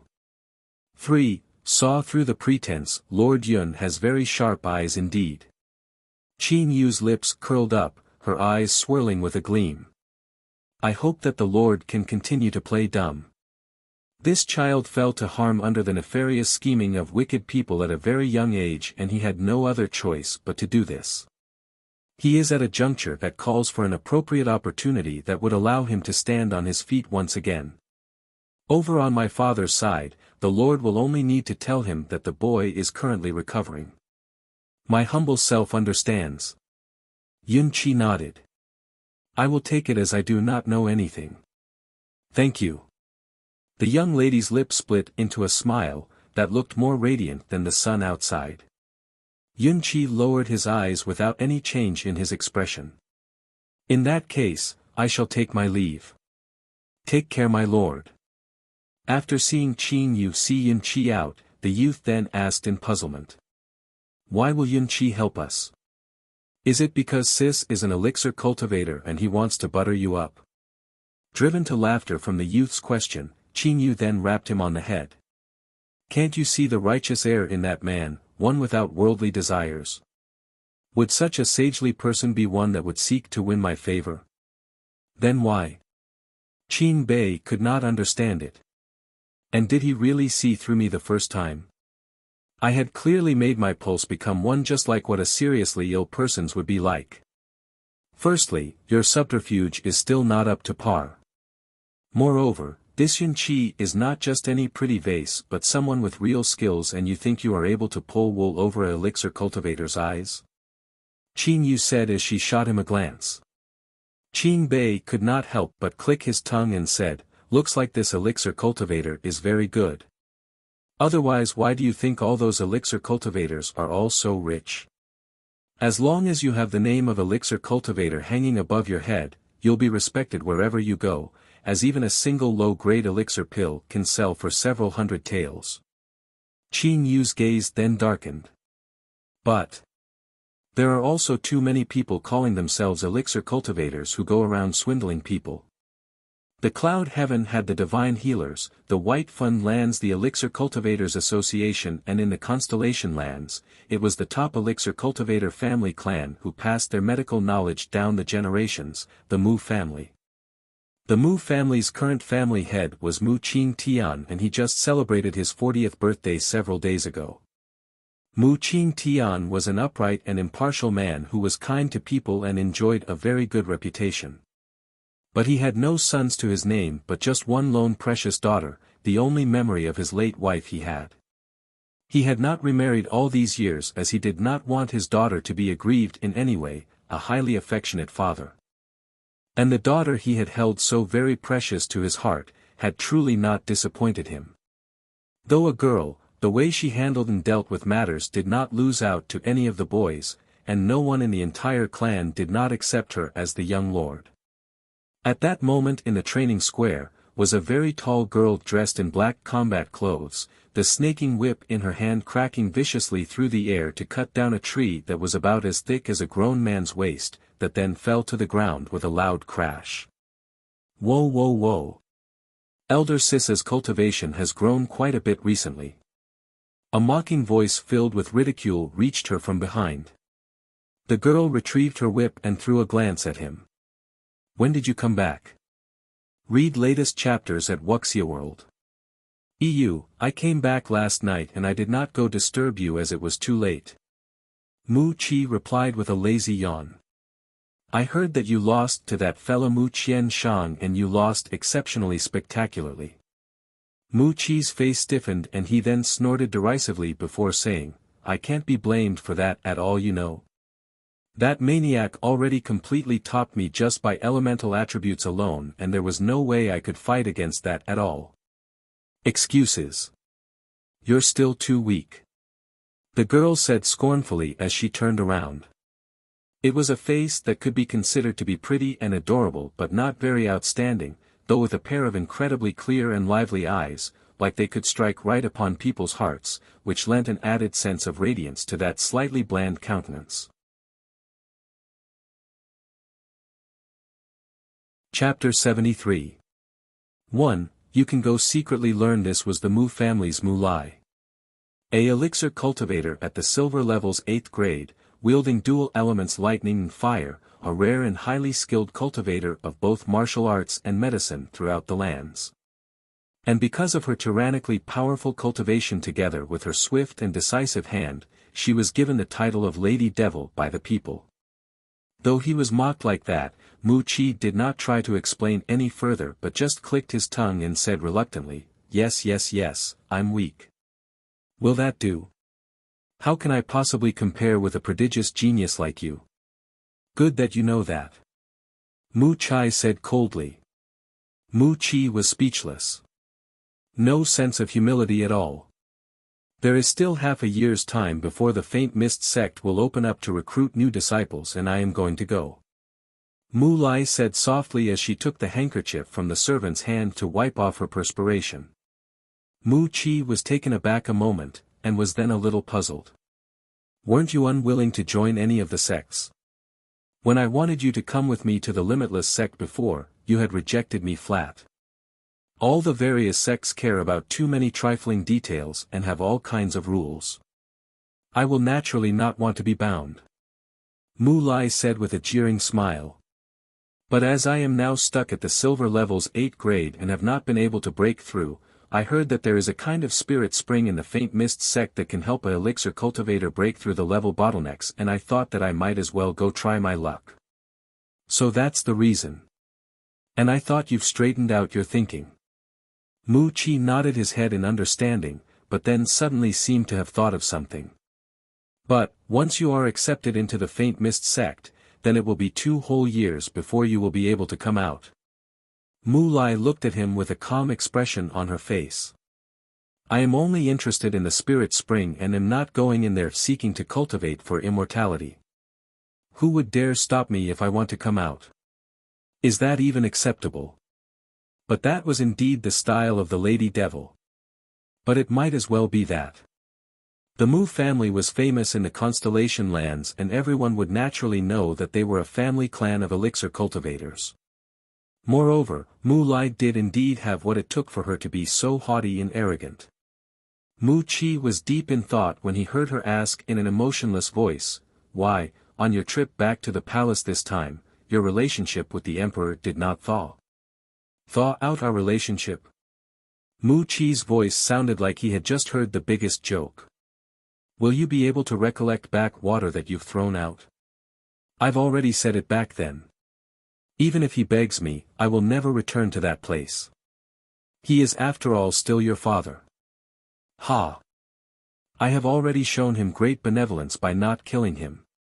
The youth whom everyone knew to be sunny and good-looking seemed to have hidden all the bad things deep in his heart, where no one would ever be able to reach. Just what had exactly happened deep inside the palace then, maybe only he himself knew. Mu Lai's brows creased up, but did not say anything more. Read latest chapters at Wuxia World. EU having come back to the gathered cloud loft for tens of days, and it seemed that the intention was that they would be staying there for quite a long period. Bai Ji Yen then reopened the covert rich fragrance court which was fronted by the tea house used as a disguise, its business sad and dismal, with just 2 or 3 people idling around in the main floor as they chatted with each other. Meanwhile, the rich fragrance court on the other hand was overflowing with people, many of them regulars who came frequently, and also people recommended by others. It was said that the ladies here had the most outstanding looks in the imperial capital, both talented and beautiful. Anyone who came before would not be able to extricate themselves, enjoying themselves so much they would forget to even go home. And the fine wine and delicacies in rich fragrance court was also one of a kind, where many of the nobles who had tasted all kinds of gourmet foods and delicacies attested that the taste of their food would leave what the imperial chefs were able to whip up in the dust. But their prices were also exceptionally expensive. Though that was the case, it did not stop the footsteps of the people from coming here. They were after all people who had no lack of money, and their closure in the past few months had roused up a bout of displeasure among them. Chapter 73. 2. You can go secretly learn. Looking at the gathered cloud loft from the outside, it could not look any more ordinary, its size just about right, looking neither unpresentable or decrepit, nor was it too ostentatious or attention-grabbing. Throughout that street in the imperial capital, it was considered to be one of the less conspicuous-looking buildings. Of course, the majority of the people who had not come here before would all be deceived by its unattractive facade. It was only after one had truly stepped inside that they would discover that there was much more than meets the eye. You would never be able to imagine that such a small little tea house had actually been separated into 3 enormous sections. Besides the tea house and the rich fragrance court, there was also an exquisite and beautiful little courtyard with a room hidden inside, with a long and winding corridor that had a little bridge and a small running stream, filled with colorful fish chasing each other playfully, providing a highly lively sight. Lu Junyao was used to enjoying the comforts in life, and no matter where he was, the environment must always be warm to the heart and pleasing to the eye. Using Bai Zhiyan's words to describe it, every single brick and every one tile here, was all money, money, money. But as they had a dimensional artifact, they would be able to carry this place away with them any time they wanted. Otherwise, when they leave from here, wouldn't they be wasting such a precious and invigorating spot? At the end of that long corridor was a pavilion, where Lu Junyao and Bai Zhiyan were currently engaged in discussion. A screech then tore through the air, and the bare and empty table suddenly had a gorgeous multicolored bird appear on it. Its beautiful eyes fluttered weakly as it stomped its little clawed feet lazily. "Why have you come here again?" Bai Zhiyan said rather mournfully as he twitched a corner of his mouth before he took off the nifty little bamboo tube on its feet. He continued to prattle on as he read the note. "Does that Sun Luo really have nothing better to do? We have the voice-transmitting device and he chooses not to use it, insisting to imitate others by passing notes through this whole homing pigeon thing. I fear that this little thing here is about to scratch someone already." The bird was one of the rarer and more expensive species in cloud heaven. Although it looked small and petite like a pet, it was a rare species that was able to fly 10,000 miles in a day, a divine bird that was able to enter the void and pass through dimensions. It understood humans, and for that, it was very well liked by people in cloud heaven. "Huh. The Dark Legion has started to recruit Elixir cultivators." Bai Zhiyan blinked his eyes. Could it be because they found themselves at a disadvantage the last time and they want to prepare themselves beforehand now? But aren't they setting the requirements a little too high? Lu Junyao did not even turn his eyes but could roughly guess what was written on the note. His thin lips arced up slightly and he then made a statement that had Bai Zhiyan scratching his head. "I heard that Zhuge Xiong was initially from your divine healer's sect." Bai Zhiyan was taken aback before he replied. "I think he came out from under the third elder's hand. Since he was from the same sect as all of you, I would think that he knows the divine healer's sect's ways inside out. So if the Dark Legion was seeking to recruit elixir cultivators, people from the divine healer's sect would basically be excluded." Lu Junyao said in an unhurried tone, before he laughed softly. "But alas, gold-level elixir cultivators can be found everywhere on the street, but only in the divine healer sect would there be a higher chance for them to find a green bronze-level elixir cultivator. Read latest chapters at Wuxia World." EU Bai Zhiyan immediately understood hearing that, his devilishly handsome-looking face becoming a little perplexed.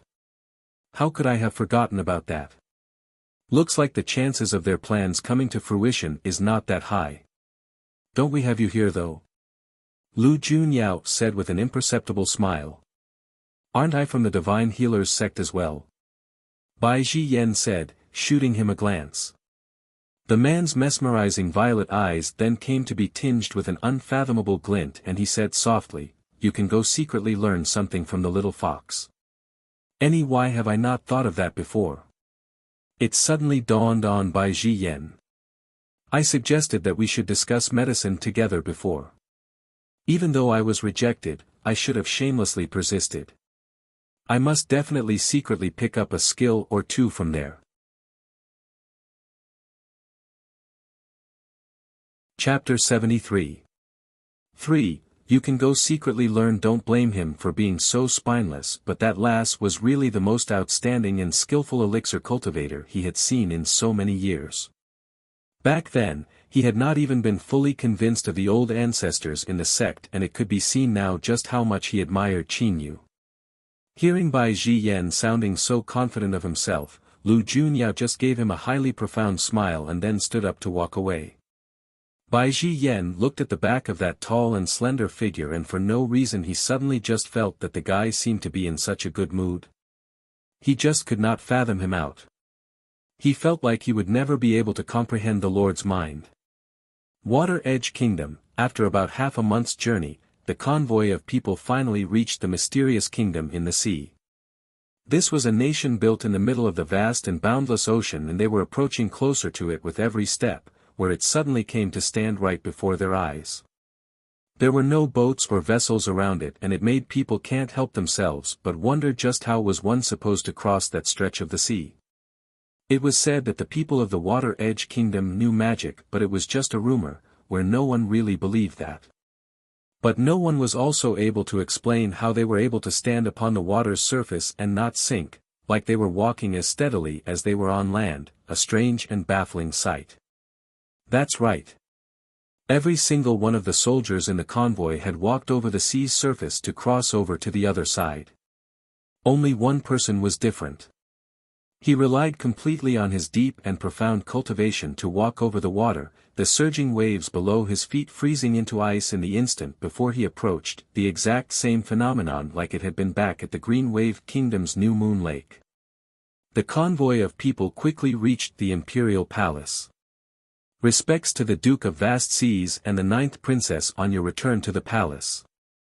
A horde of court officials in the grand hall bowed and chorused, passionately welcoming them back from the bottom of their hearts. The atmosphere in the Water Edge Kingdom's imperial court was great. Although the Emperor Yumu Chen was frail and sickly, but he possessed unsurpassing intelligence, where no one could compare to him at all.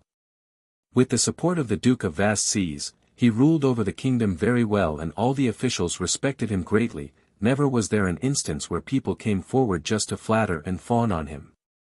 From up on the throne, Yumu Chen's eyes were filled with smiles that had been long missed, and although his complexion was pale, his eyes were bright and lively.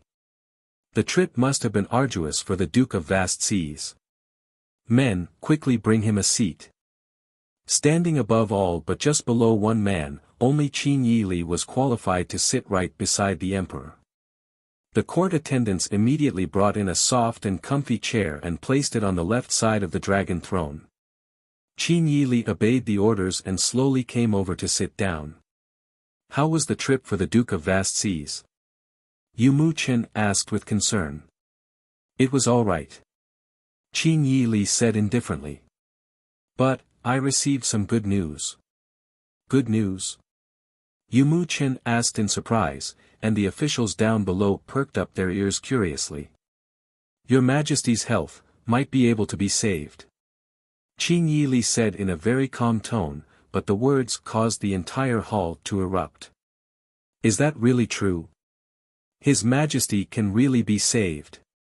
If that is really the case, then that's really great. His Majesty's health has really worried us very much all these years. Read latest chapters at Wuxia World. EU, the Duke of Vast Seas is truly the Water Edge's lucky star, always bring us such great fortune. No matter how excited everyone was, the impact was probably not as great as it was for Yumu Chen.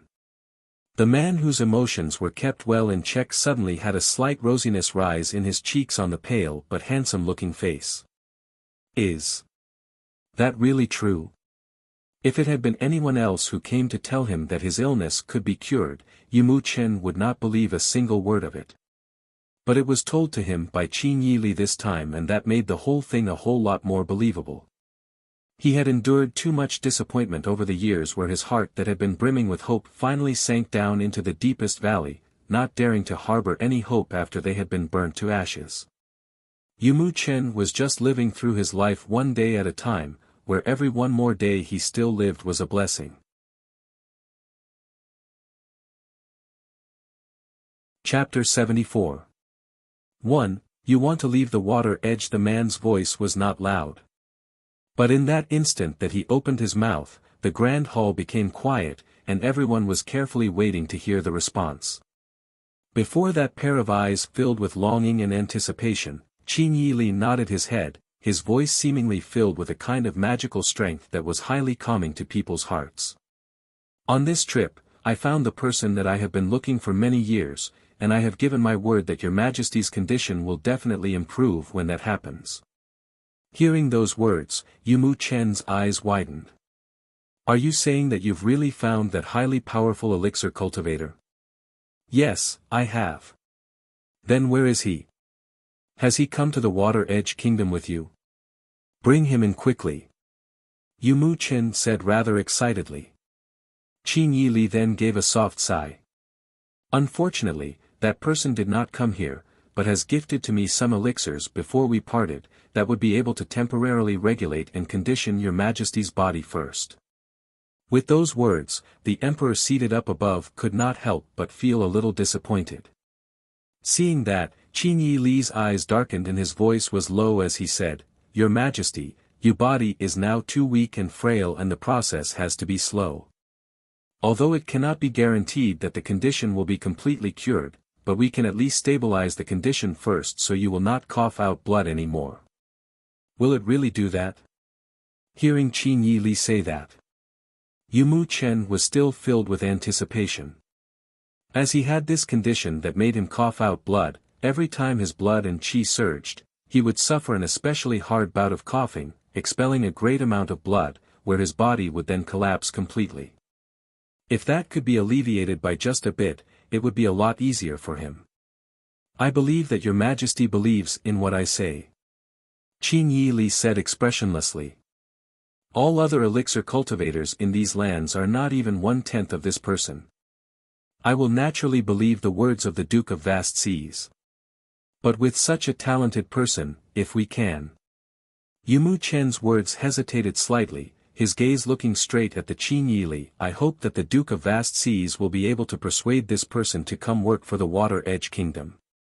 Once that voice fell, the aura around Qin Yili changed in an instant. The powerful oppressive aura caused everyone in the Grand Hall to be unable to breathe, and Yumu Chen, who was nearest to him, was implicated as well, his face immediately turning even more pale. For some people, I think it is better that your Majesty does not come to harbor any ideas. The beast-like eyes under the mask were watching the Emperor on the elevated main seat unfeelingly. It's enough that the Water Edge has me. The oppressive aura then faded, and everyone was granted relief from the oppression. The mysterious and powerful man had given his word to remain in the Water Edge to support Yumu Chen because Yumu Chen had saved his life many years before, and he had put down the chaos that had been sweeping through the kingdom in one fell swoop, allowing the frail and sickly emperor who had not been able to gain the support of everyone to ascend to the throne, helping Yumu Chen firm his hold on the position. With his powers, if he had the slightest notion, he could very well have just proclaimed himself to be the emperor, but he did not. That was enough for people to see his character and how he kept to his word. Qin Yili did not belong to the Water Edge, nor was he even from these very lands. Everyone all thought this was the will of the heavens, to have him descend among them, and help the Water Edge Kingdom become the strongest kingdom. Read latest chapters at Wuxia World. EU. But they have forgotten that Qin Yili was never a person they could ever control. Although Yumu Chen was the emperor, the two people did not interact with each other like the way it should be between an emperor and his minister, but was more like friends standing on equal grounds. Yumu Chen had gotten a little too anxious just now, and his tone of voice had unconsciously sounded a little like he was giving a command. But Qin Yili did not mind such insignificant details in the least. What bothered him was that Yumu Chen should not have come to harbor any thoughts of recruiting Qin Yu under them. She was meant to be high up above people from the moment she was born, and no one was qualified enough to make her submit. Chapter 74. 2. You want to leave the water edge? Yumu Chen was startled for a moment by the insidious cold in the man's eyes before he shook his head and laughed. I have merely been too excited and lost myself for a moment. I do not mean anything by that. Your Majesty should know how haughty and arrogant a high-level elixir cultivator is, never submitting themselves to anyone easily, and it is only because of me that the person is willing to lend a helping hand. Qin Yili said, and then passed the 2 little porcelain bottles to the attendant. The dosage is indicated on them and it will help regulate His Majesty's condition. You've gone to so much trouble. Yumu Chen said gratefully. Your Majesty, I have a presumptuous request to make. Qin Yili suddenly stood up and opened his mouth to say. Although he had stated it as a request, his tone of voice was determined and resolute. I would like to resign from my position as the Duke of Vast Seas. What? Once those words came out, not only Yumu Chen, but all the court officials below were stunned in their spots. To all of them, it was as devastating as being struck by a bolt out of the blue. The Duke of Vast Seas was the water edge's god of war and the very soul of the entire army's morale.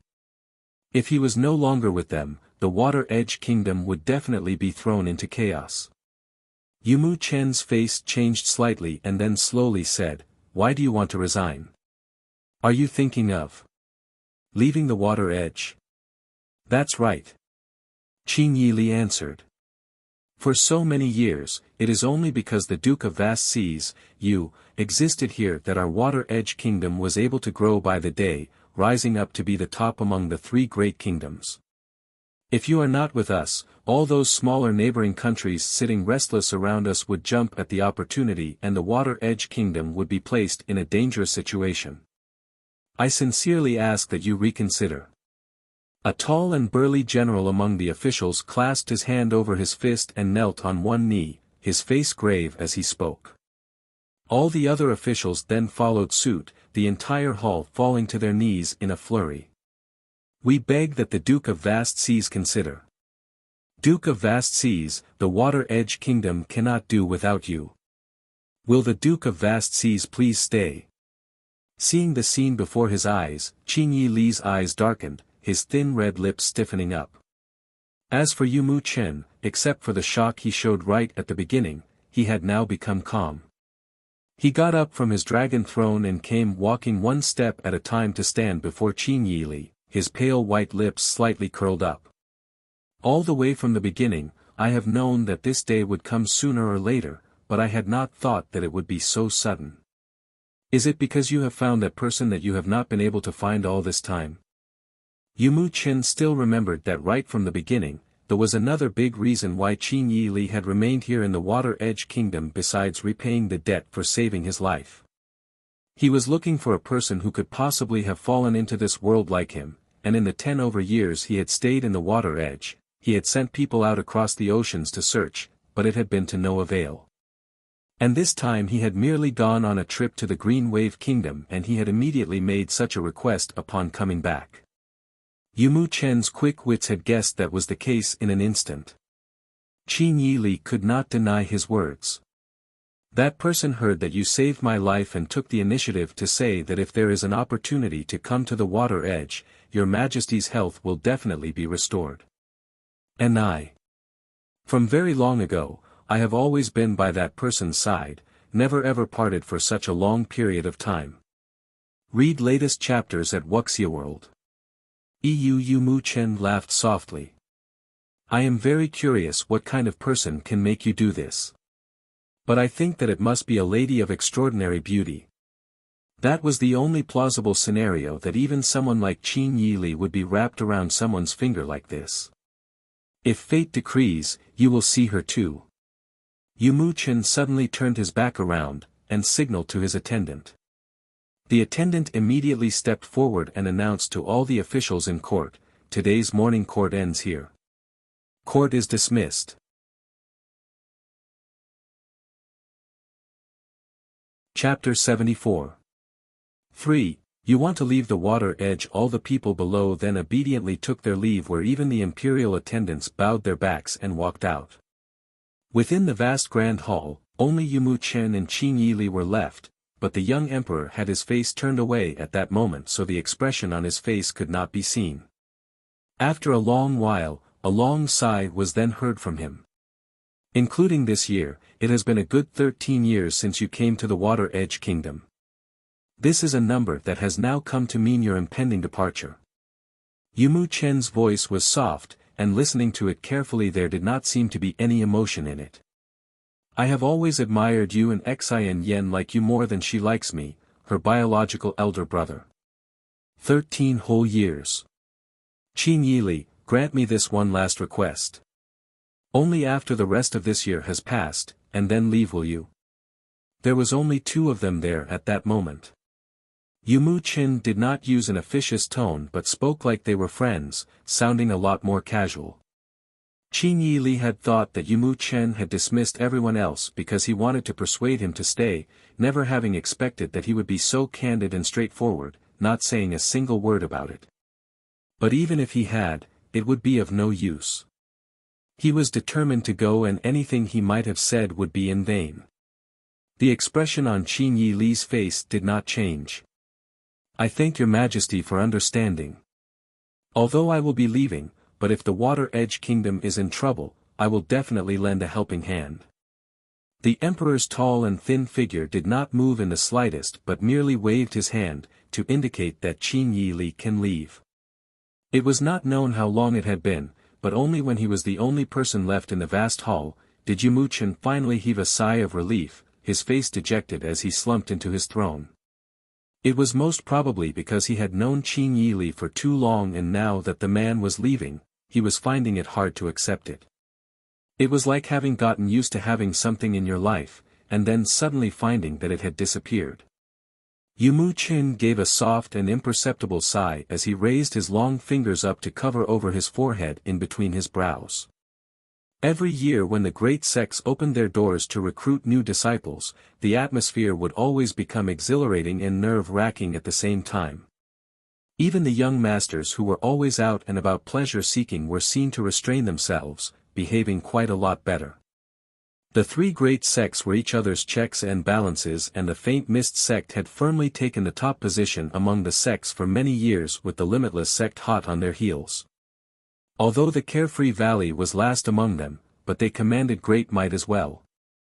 But as its ways and methods ran counter to the of the other 2 sects, having trained a top-notch band of dark assassins who were both orthodox and unorthodox, greatly feared by many and despised by those who proclaimed themselves to be righteous.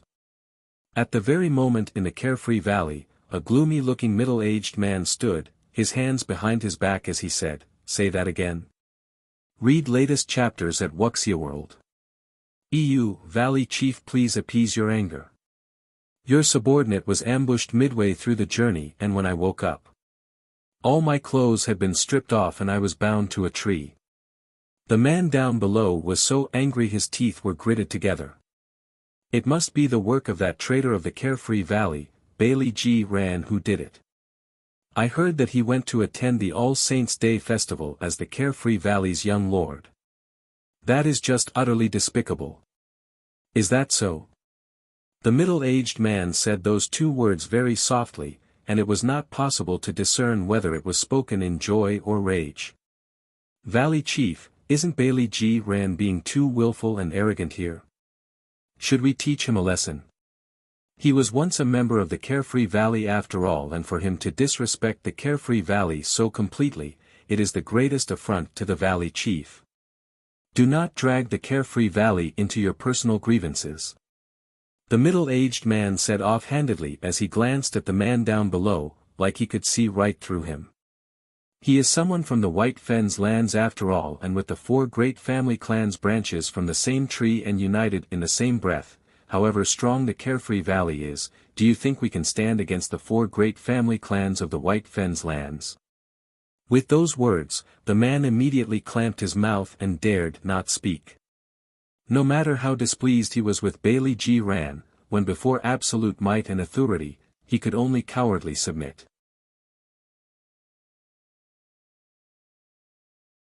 Chapter 75. 1.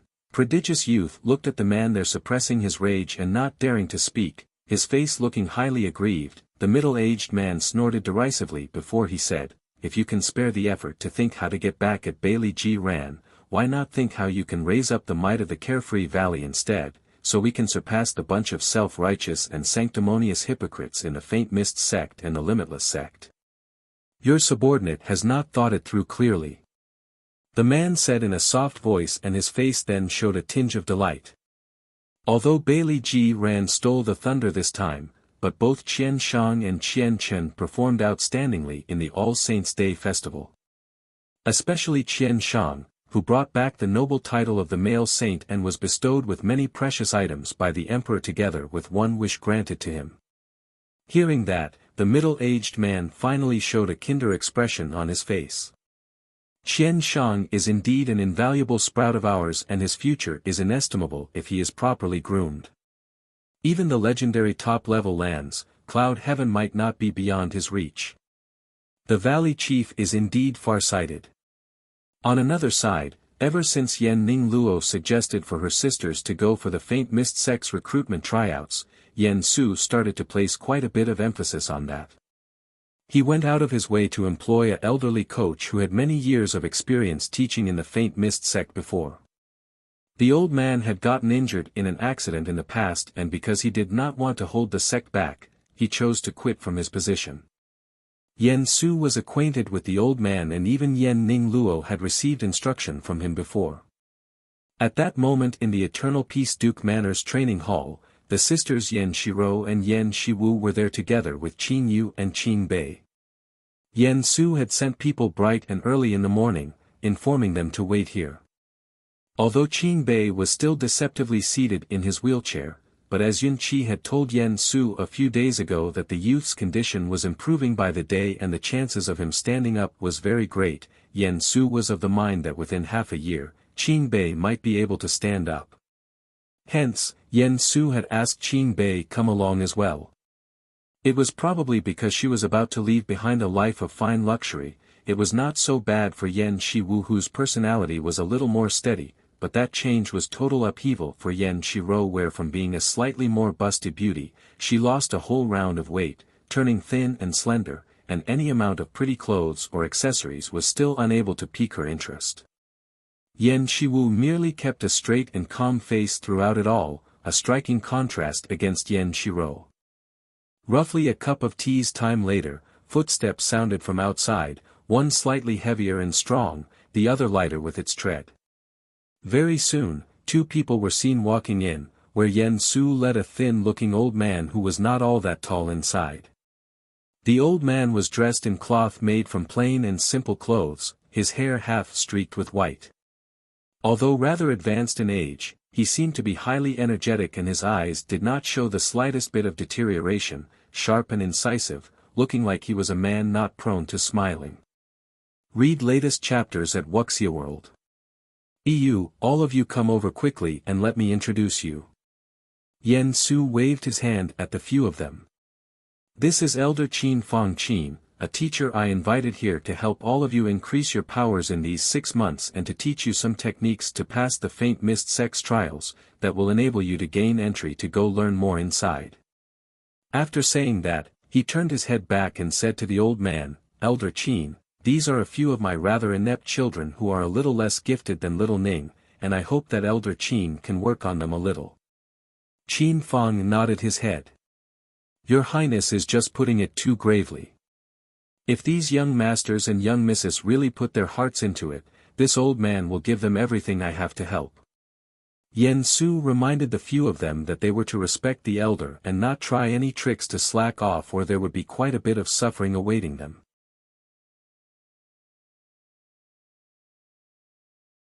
Chapter 75. 2. Prodigious youth. Upon saying that, he then left on his own. Qin Fong then swept his gaze over the young group of people in front of him and then pulled out a white-colored palm-sized rock from inside his sleeve before placing it in the center of the training hall. In the instant that the rock was put on the floor, it suddenly expanded and grew to become about half a man's height. All of you can now go test yourselves with it. I need to know your gifted talents and your level of power. That white rock was called a gift rock, and basically everyone in these lands where might reigns supreme would know what it was. It was used to test a person's gifted elemental attribute and their level, and this piece of rock of Qin Fang's was even more superior, where it was able to shrink or expand at will, making it easy to carry around, unlike those gift rocks in the sects which were large and bulky, completely immovable. This rock was like an upgraded artifact. Yan Shiro's face paled, and she was just about to say something when she saw Qin Fang's sharp eyes turn onto her. She immediately lowered her eyes and took a deep breath in resignation, before she went walking over a step at a time, to finally place her hand on the rock. A faint glow appeared upon the gift rock, a muddy yellow color. With the exception of Yan Shiwu, everyone else present were stunned. Even Qin Fang's stone-faced expression showed a brief moment of cracking, like he had not expected such a situation at all. Light of that color was clearly of the earth element with extremely strong defense powers. But the earth element's light was always a brilliant and vibrant yellow, and the manifestation of such a faint elemental glow just told everyone that was the mud element. And what was the mud element? It was something similar to the earth element, but just a mere touch of it, inheriting just a tiny bit of its defensive attributes. Putting it bluntly, it was a clumsy and bumbling offshoot of an element brought about by a trashy and useless body constitution. No wonder Yan Shiro had looked as if death was impending. With such useless talent that could only be said to be a one-of-a-kind, it was little wonder she said that going to the Faint Mist sect was as good as sending herself to her death. Yan Shiro hung her head as she stepped away. She was so ashamed of herself at that moment that she could not even lift her head up to see all the mocking faces. Yan Shiwu looked at her and creased up her brows before she stepped forward to become the second one to go take the test. A light blue glow flared briefly upon the gift rock and faded away. It was the water element, and looking at the intensity of the light it would seem that she had just recently comprehended her elemental powers and had just stepped over to enter the realm of cultivation. The brows of Qin Fang knitted up so tightly it could easily kill a fly. Compared to Yan Ning Luo in the past, these two girls were not only slightly inferior to her, but could only be described as incredibly lacking and inept. His gaze then turned towards the young boy and girl pair with highly outstanding and beautiful looks the other side. His gaze deepened, having noticed that the two of them had been calm and composed right from the beginning, their demeanor steady. He then wondered whether they really possessed great power or were they just putting on an act. Qin Yu looked at the gift stone with interest before she patted the young lad on the shoulder and said softly, "Why not you go have a try? I would like to see what kind of a level you have reached." Read latest chapters at Wuxia World. EU Qin Bei nodded, and he pushed his wheelchair right before the gift stone and leaned forward to place his hand on it. A blinding blue and purple light immediately exploded out from the stone. Qin Fang's bright eyes sparkled at that moment. Lightning. However, in the next second, another golden light appeared, and within that golden light that was as brilliant as the sun, there was a sliver of bright red that looked like blood. How is that even possible? Qin Fang just could not believe his eyes at all. Is this the gold element? But that sliver of red inside was clearly what only the fire element would show. Could that be a transformed variant of the gold element? A form of power that was even stronger than the gold element itself.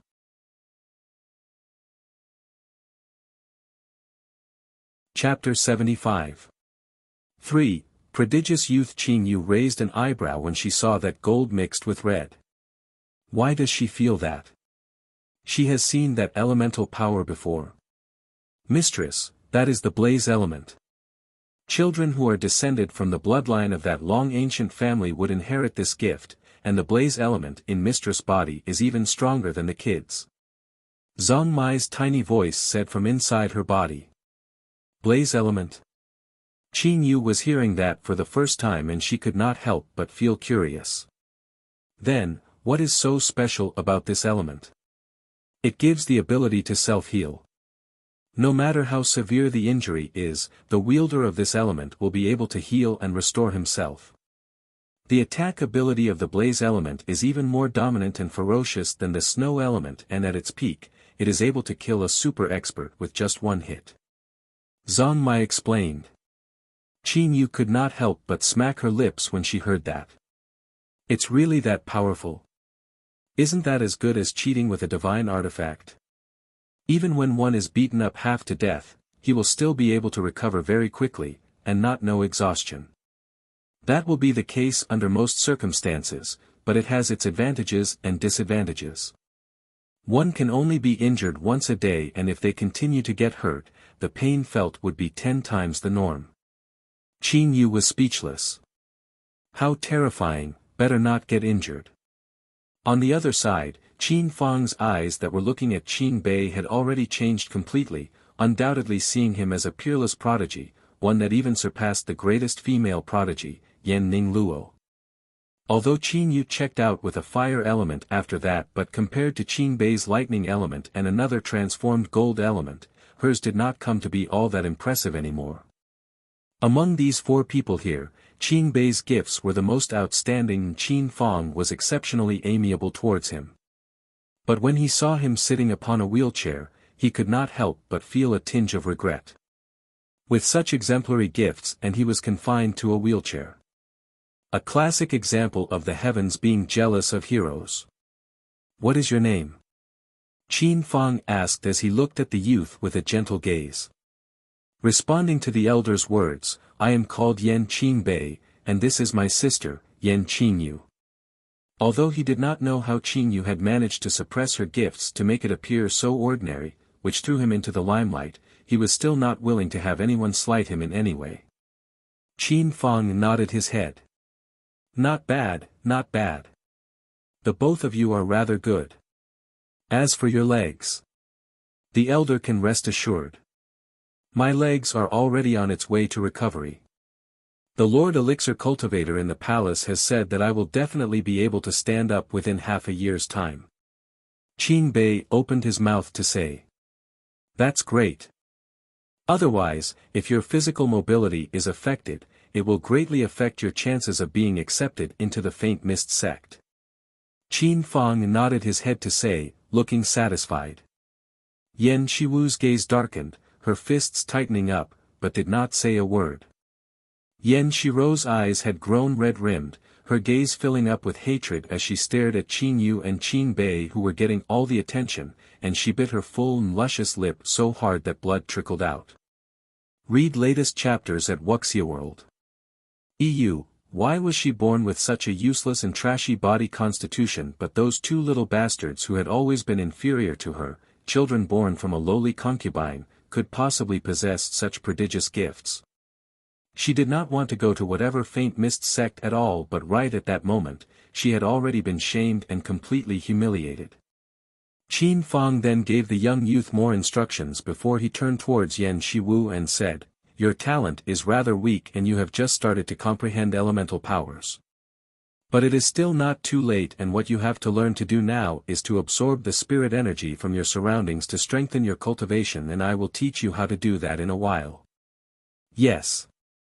Yan Shiwu answered. After Qin Fang finished saying that, he then turned to the pale-faced Yan Shiro. As for you.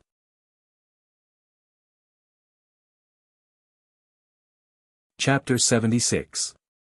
1. Upgraded lightning summoning palm. Qin Fang's voice paused a moment before he said, Learn to comprehend your elemental power first.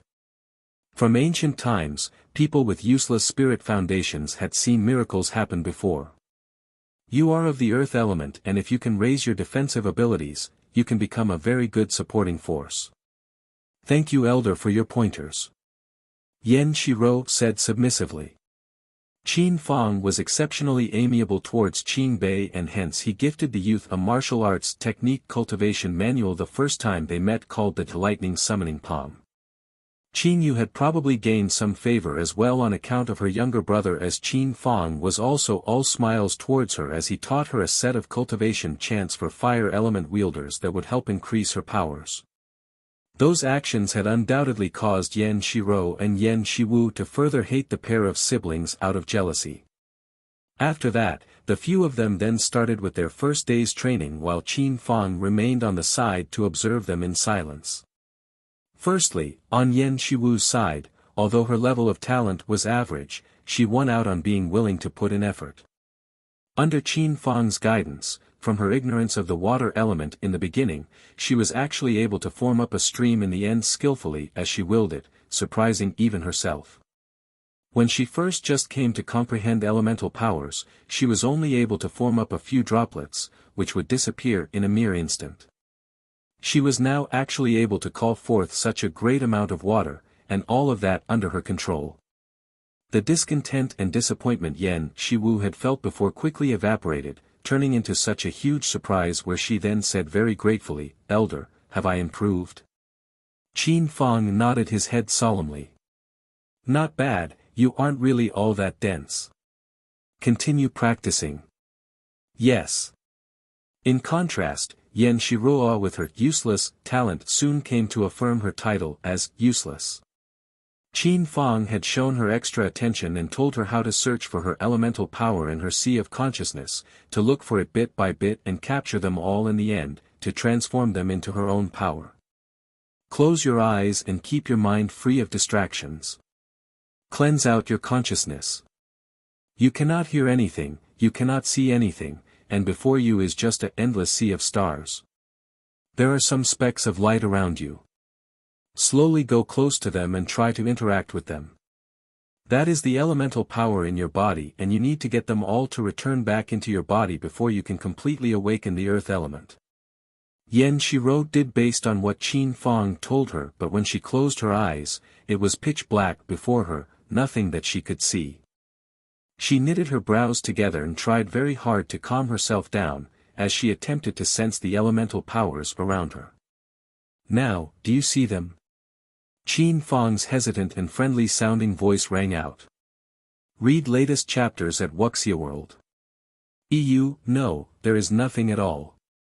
Yan Shiro shut her eyes tightly and said in exasperation. Qin Fang's brows furrowed together. You need to search without any distractions in your heart. If your heart is not calm, you will not be able to sense the faint elemental power. Yan Shiro's brows knitted up more tightly together. But the harder she forced herself to calm down, and to not think of a single thing, her heart just grew more frustrated and angry, which caused her eyes to flare open in rage. No distractions in my heart. How can I not be distracted? My mind is completely filled with thoughts of those two bastards Qin Yu and Qin Bei. Based on what can those two who are of such lowly birth possess gifts so much better than mine? I cannot accept that. They should be the useless pieces of trash and I should be the prodigious one. She had probably held everything inside for too long and Yan Shiro was not about to care about anything this time, but to vent everything she held repressed inside out. Qin Fang was startled by her reaction and his already stern-looking face then darkened further before he snorted derisively and turned around to leave, tossing out a single statement saying, "Nothing can be carved out of rotten wood."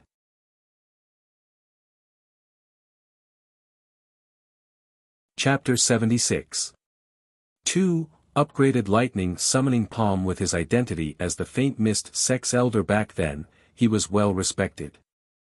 As he was acquainted with Yen Su and he had tutored the greatest female prodigy Yen Ning Luo before, he then agreed to come give these few kids some pointers.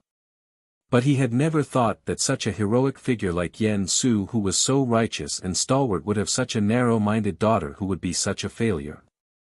It would still be alright if she knew she was not gifted and refused to work hard, but she still went on to blame the gods and accuse others, jealous of her younger sister and brother. A person with such character, even if she made it into the Faint Mist Sect, might very well go down the wrong path in future. Qin Fang then went over to another side of the training grounds in a gloomy mood to where Qin Yu was practicing her cultivation. Going over there, he was suddenly taken aback a moment, his eyes staring wide in astoundment. He had initially thought it would be easier for him to observe their ability in comprehending their powers by separating the four of them, but when he came over here, he saw the brother and sister pair here together. He did not even begin to throw a fit but just stood there staring incredulously at the scene before his eyes. Qin Bei's legs had completely recovered several years ago and Qin Yu had naturally not let him slacken in his cultivation. With the thousands and thousands of martial arts secret manuals kept in the Qin family's library, it was only a matter of days for Qin Yu, who had a photographic memory, to completely memorize them all. She had made copies of a few of those manuals and given them to Qin Bei to practice and cultivate. To Qin Bei, the lightning summoning palm far paled in comparison to those martial art manuals his elder sister had given to him, and hence he did not think all that much of the manual he had just received. What? Although that is just a low-grade martial art technique, but learning another technique will not do you any harm. You can use it to hide your powers when needed. If those covetous and unscrupulous scoundrels were to discover that you possess such supreme-grade martial art techniques, be careful that you might draw persecution upon yourself. Qin Yu said as she gazed at the youth, who was looking rather haughty, and could not help but mock with a laugh. Qin Bei raised an eyebrow. I am not praising myself here, but a martial art technique like that is not worth learning. Upon saying that, as if afraid that she would not believe him, he raised his hand and struck a palm upwards into the air. His action looked to be gentle without having exerted any strength, but once that palm struck, the lightning-type strike resonated over a large area, the skies that were clear for thousands of miles suddenly rolling with the rumble of thunder, which startled a flock of birds to fly up into the sky. And Qin Fong was completely stunned by that very scene he saw. Others might not know it all that well, but that technique was the one he had just personally given out, so how could he possibly not know? When the lightning summoning palm was cultivated to its highest level, one would be able to alter the weather, summoning lightning and thunder, and they could direct the power lightning as an offensive attack that dealt great damage. The name lightning summoning meant that one would be able to summon lightning and thunder at will. And the youth had not used much of his strength with that highly casual strike of his palm just now, but he had actually been able to cause thunder to rumble. The lightning summoning palm had not even been in his hands for an incense stick's time. It was impossible that he would be able to master it in such a short period of time. Then, there can only be just one other possibility. That boy possessed incredible powers of comprehension and was blessed with extraordinary gift, a prodigy that would come to shake the world. Read latest chapters at Wuxia World. EU. However, that was still not finished, and there was more that would astound him even more. After Qin Yu saw the youth strike of his palm, she raised up an eyebrow strangely. It seems like the lightning summoning palm still has room for further improvement. She took the manual from the youth's hand and flipped through it with a glance before she discovered there were some parts that felt wrong. This is incomplete.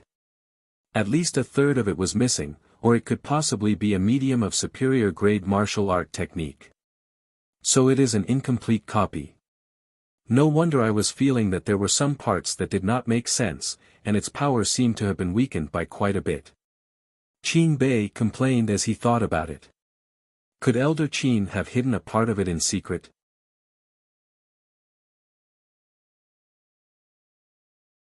Chapter 76. 3. Upgraded lightning summoning palm, what a rascal. Qin Yu rolled her eyes at him. Can't you see that it's because the old elder likes you, that is why he is giving such a precious martial art manual to you? What he had is just this incomplete copy, and moreover he is not a lightning element user wielder himself, so what good will it do him to hide it for himself? Being admonished, Qin Bei pouted and said, I was merely just saying that casually only.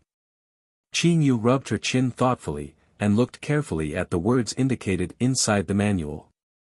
Only when the powers of lightning and flame are combined will their powers be brought to its peak. Could that really be the case? The frail and slender-looking beauty then gathered her entire body's energies together and she swiped the tip of her finger over the center of her forehead. When she opened her eyes again, gold and red light flashed for a brief instant before immediately fading away. She flipped her bare open palm over and a ball of red and golden light had formed up in her hand, looking even more bright and brilliant against the fair and white skin of her hand. The power of lightning flame generally calls for the fire element to be infused within. Qin Yu said softly, and then before Qin Bei's surprised expression and Qin Fang's stunned and incredulous stare from a far distance away, her palm then made a sizzling noise, clearly displaying the blue and purple-colored light of the lightning element. With her body straight and erect, she raised her palm up high, the power from the two elements fused together immediately causing the clear sky to darken, the ominous gray hanging up above suddenly rumbling with thunder before a bolt of lightning came striking down. Seeing that, Qin Yu quickly dispersed the power as that bolt of lightning had struck merely a few meters away from her, and everything then disappeared, while the sky gradually went back to normal. Here they were playing with the weather, which properly terrified a whole bunch of people outside. What is happening? With such clear skies for miles and a bolt suddenly just appeared out of the blue.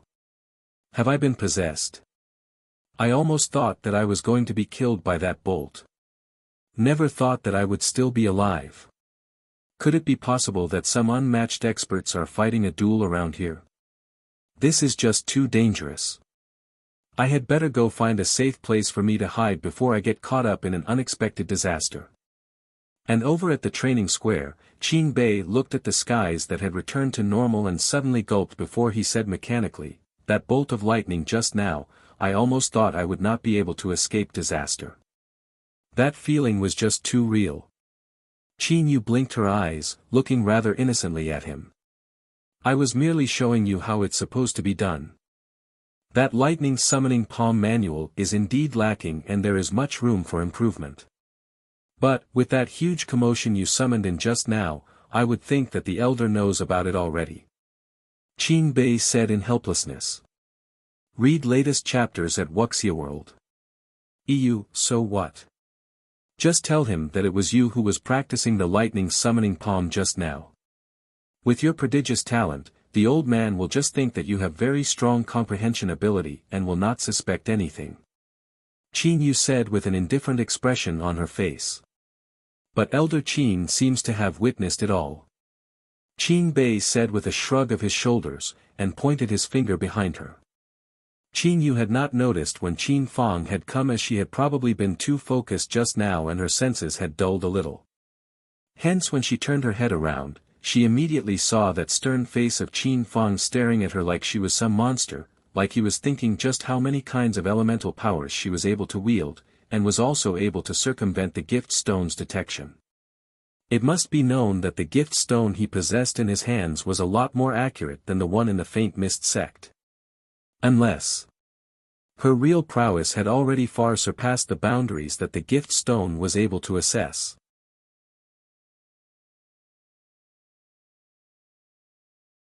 Chapter 77. 1. Real geniuses really do keep a low profile. He had been thinking before that the two of them looked so very much alike, and it could be seen with just one look that they were a pair of dragon phoenix twins from the same mother, so how could it be possible that the younger brother possessed such heaven-defying gift while the elder sister was just so ordinary?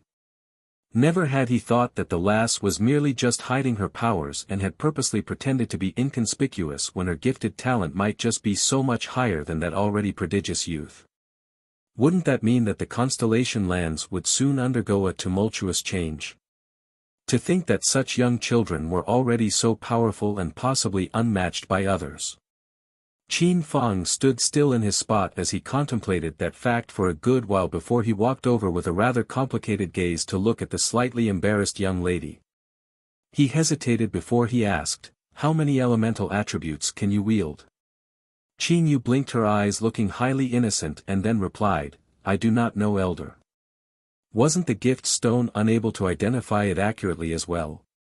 Qin Fang almost vomited out a mouthful of his old blood. You say that the gift stone was unable to identify it? It is clear that it's this little monster who is intentionally hiding her real strength. I saw that you were able to use gold, fire, and lightning earlier, 3 elements at the same time, and judging from the intensity of the spirit light, they have already been cultivated to reach the higher levels. Qin Fang's eyes were looking at her sharply. You have to be honest with me before I can help you achieve greater advancement based on your real abilities. Qin Yu was feeling rather helpless. She wanted to thank the old elder, but she really did not need any help from him. Moreover, The sacred burial arts she was cultivating was not the same as the martial arts in these lands. If she were to cultivate based on Qin Fang's method, it might very well come to contradict and repel what she was practicing. Qin Bei on the side saw that helpless expression on his elder sister's face, and she paused a moment before she said, "Elder, to be entirely honest, Qin Yu had concealed her real strength because she is afraid people with ill intentions will come to notice her. She will have no problem being accepted into the Faint Mist sect, as besides this, she is also an elixir cultivator." Qin Fang's eyes bulged wide once again. Elixir cultivator? With just those two words, not to mention just being accepted into the Faint Mist sect. If the teachers in there knew this, they would all surely be frantically fighting for her. She was a dual cultivation prodigy, extremely rare to see. Good. Such a rare and promising talent. Qin Fang revealed a rare smile on his face. Looks like the children of the Duke of Eternal Peace are extraordinary indeed. In the near future, you will surely surpass your elder sister and take over her title as the greatest female prodigy. Qin Bei curled up a corner of his lips in disdain. Who cares for that title? If they were really to be compared, Qin Yu would definitely leave Yan Ning Luo in the dust a few streets behind. Only that woman would care for such self-ingratiating titles. Read latest chapters at Wuxia World. It seems like the two of you will definitely be getting into the Faint Mist sect. In that case I will not teach the two of you much. Qin Fang said, nodding his head. But after being accepted into the Faint Mist sect, the sect will send their disciples out on missions. Some time later, I will make arrangements to send the few of you out for training to acquire some battle experience. But as the cultivation of the other two young misses is really inadequate, we need to wait for a period. Qin Fang shook his head and sighed when he finished, his heart contemplating why there was such a great disparity between people from the same family. But having discovered two such excellent sprouts, Qin Fang's mood improved greatly. He just liked seeing such hard-working and exuberant young people. There was nothing to worry about on this side. He merely reminded the two of them that they were to continue to work hard on their cultivation and were not to let up before he turned himself around to go see how the sisters Yan Shiro and Yan Shiwu were doing. Outside, because of the two lightning bolts that struck out of the completely clear skies, it had stirred up quite a big commotion. The Faint Mist sect was respected as the top sect, and the thing they were most well known for was how mysterious they were. Unless someone from within the sect led the way, or no one would be able to find its entrance.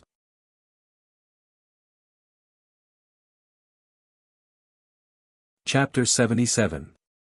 2. Real geniuses really do keep a low profile. People of the world said that the Faint Mist sect was a place that immortals lived, far above the 9 heavens, beyond the reach of mere mortals. Inside the place were dazzling bejeweled palaces of jade and marble, classy and opulent, too beautiful for words. One would see young men and women elegant as the gods in full white robes everywhere, eating the fruits of immortals and drinking the nectar of the heavens, riding the wind as they moved, living lives that mortals longed for and looked up to. Of course most of what was said were highly exaggerated, but as the sect was really just too mysterious, and that was why they had been made out to be so dreamy and mystifying, nothing like the mortal realm. But it was true for some parts of the place. The Faint Mist sect was really located in a high geographical location, high above the ground upon the peak of an extremely high mountain. Up in there the clouds swirled, and over the mountain's side hung a rapid and torrential waterfall that was like the silver rivers of the 9 heavens, flowing down unceasingly. And the entrance into the Faint Mist sect was upon that very peak, behind that waterfall. This moment was when the sect's disciples carried out their morning training and sparring. The two loud explosive sounds had not only caused the people to become panicked, even the Faint Mist sect who was shut out from the world in this place felt the repercussions. A whole group of elders and teachers were all gathered together to discuss about it, leaving the disciples to gossip and debate, their thoughts running all over the place. In the Faint Mist sect's meeting hall, 6 people sat on each side of the hall, a total of 12. They were the Faint Mist sect's highly senior elders who had the right to speak and held great authority, with some of them holding positions as senior teachers as well. And the one person seated up on the main seat was a young man who looked to be only about 30 years of age, good-looking and cultured, seemingly highly amiable. Most people would probably not dare to believe that the sect leader of the Faint Mist sect would actually be such a young man. But only these members in their inner circle knew that the gentle and refined look of the man was only a facade. Otherwise, how would he be able to hold down all those old and crafty bunch of hungry wolves so shrewd and subtle seated below? The young man up on the main seat rested his chin in his hand that was resting on the arm of his chair and said offhandedly, "Everyone has probably heard the lightning strikes earlier. What do all of you think is the reason?" An old man wearing a long brown robe said after a moment's pause, "From what I think, that was probably the reverberation caused by a wielder of lightning, and he might have been advancing through a level." Advancing through a level? Elder Mo, have your eyes grown blurry with age? That bolt of lightning had clearly been infused with two other elements, with gold and fire. It must have been several highly skilled experts dueling each other. Another younger man said in rebuttal. The bunch of people argued incessantly below with only one exception. He looked not much older than the young man up on the main seat as he sat there with his brows furrowed together, like he was contemplating on a tough issue. The corners of the young man's lips curled up with an amused smile and his eyebrow then arched up as he asked, "Elder Yen, do you know what that was?" The man who was called out was taken aback when he heard that and his brows knitted up even more tightly together. "I have a few ideas about it in mind, but I am thinking that that is just too preposterous. Read latest chapters at Wuxia World. It wouldn't hurt to speak your mind. You are the only lightning element wielder in here and you should have the most right to speak about it," the young man said. The others all halted their arguing and turned to look at Elder Yen. Although Elder Yen was not the oldest among this group of people, but almost everyone in there would not doubt his words. Because not only he was a high-level expert, he was also an oracle, very rarely seen. He had helped the sect avoid calamity several times and he held a very high position among the Faint Mist sect's 12 elders. "What does Elder Yen mean by your words? Could it possibly be an expert from the higher realms?" The young man's smiling demeanor suddenly faded away, before he opened his mouth to ask.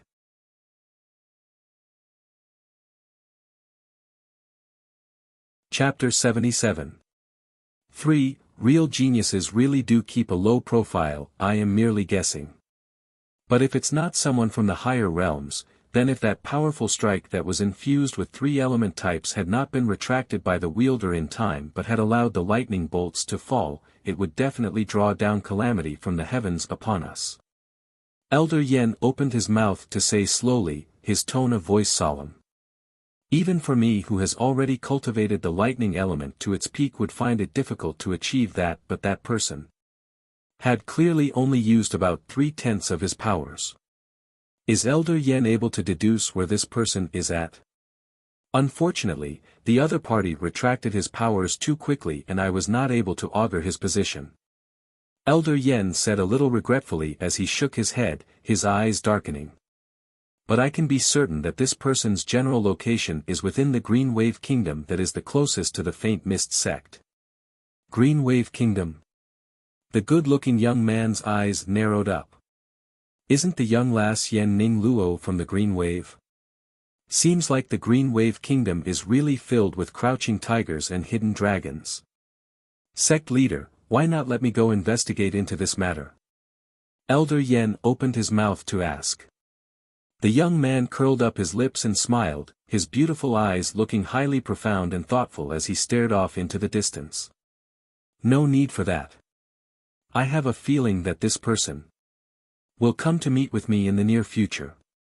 A different feeling from living life on the edge back in cloud heaven for so many years, being able to wake up every morning to hear the hollering voices of the hawkers peddling their wares along the streets. Having been able to regulate and recondition his body's constitution in this low-leveled lands for the past few years, it had caused the flamboyantly tyrannical Lu Junyao to start liking living a peaceful life like this, even though such a kind of life had merely been his way of numbing himself throughout that period. His tall slender frame stood by the window, his gaze suddenly sharpened and the aura around his body intensified slightly. And within the perimeter of that slightly spaced-out gaze, a figure had suddenly walked within his sight. She was wearing a simple long white dress. Among 10 people that passed by on the street, about 6 would be wearing white. But it was just this person who made plain white clothes so eye-catching. A head of long hair reaching her waist was loosely held by a hairpin, looking so languid and indifferent. Her long upslanted phoenix-like eyes were alluringly mesmerizing, like they were forever exuding a kind of enchanting aura. Below that perky and high-bridged nose was a set of light pink lips, tinged with a smile just like those eyes, that exquisitely beautiful little face looking just like a seductive little fox. She was clearly a young lady still looking slightly puerile and pure, but her countenance was however so alluring and mesmerizing, that added a sense of maturity to her. Compared to when she had first come out disguised as a young lad, having changed back to women's clothing, her charms seemed to have been raised up to reach another point. "Little brother, give me 2 trays of flavorful crystal buns." Qin Yu woke up early and she had come out for a walk after her morning practice. She had then smelled the fragrance and thought that the rascal Qin Bei would surely like to have some, so she had come to buy them back for him. This stall selling breakfast was very famous in the imperial capital and there was always a long snaking queue every day bright and early in the morning. Although its premises were not big, but the cook was great and the people loved the taste of the stall's food. When Qin Yu joined the queue, there were about 10 people in front of her. But all those people had been eager for her to take their spots in the queue. She was just about to refuse politely when all of them quickly went one by one to queue up behind her, where she then became the first person in the queue. Read latest chapters at Wuxia World. Qin Yu was speechless. The Green Wave Kingdom's people are really so courteous and considerate. The young assistant who was busy selling the buns had initially been puzzled why everyone had suddenly jumped to the back of the queue, but when he heard such a gentle and pleasing voice, he immediately raised his head up and very nearly had 2 streams of blood spurting right out from his nose. What a lucky day it is for him. To be able to see such a beautiful young lady so early in the morning.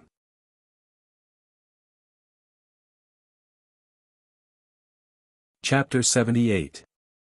1. Teasing to turn out being teased. The bun stall's assistant stared at the young miss and was mesmerized for a moment before he immediately packed 2 trays of buns nimbly into a bag, lifting it up with both hands to hand it over to Qin Yu.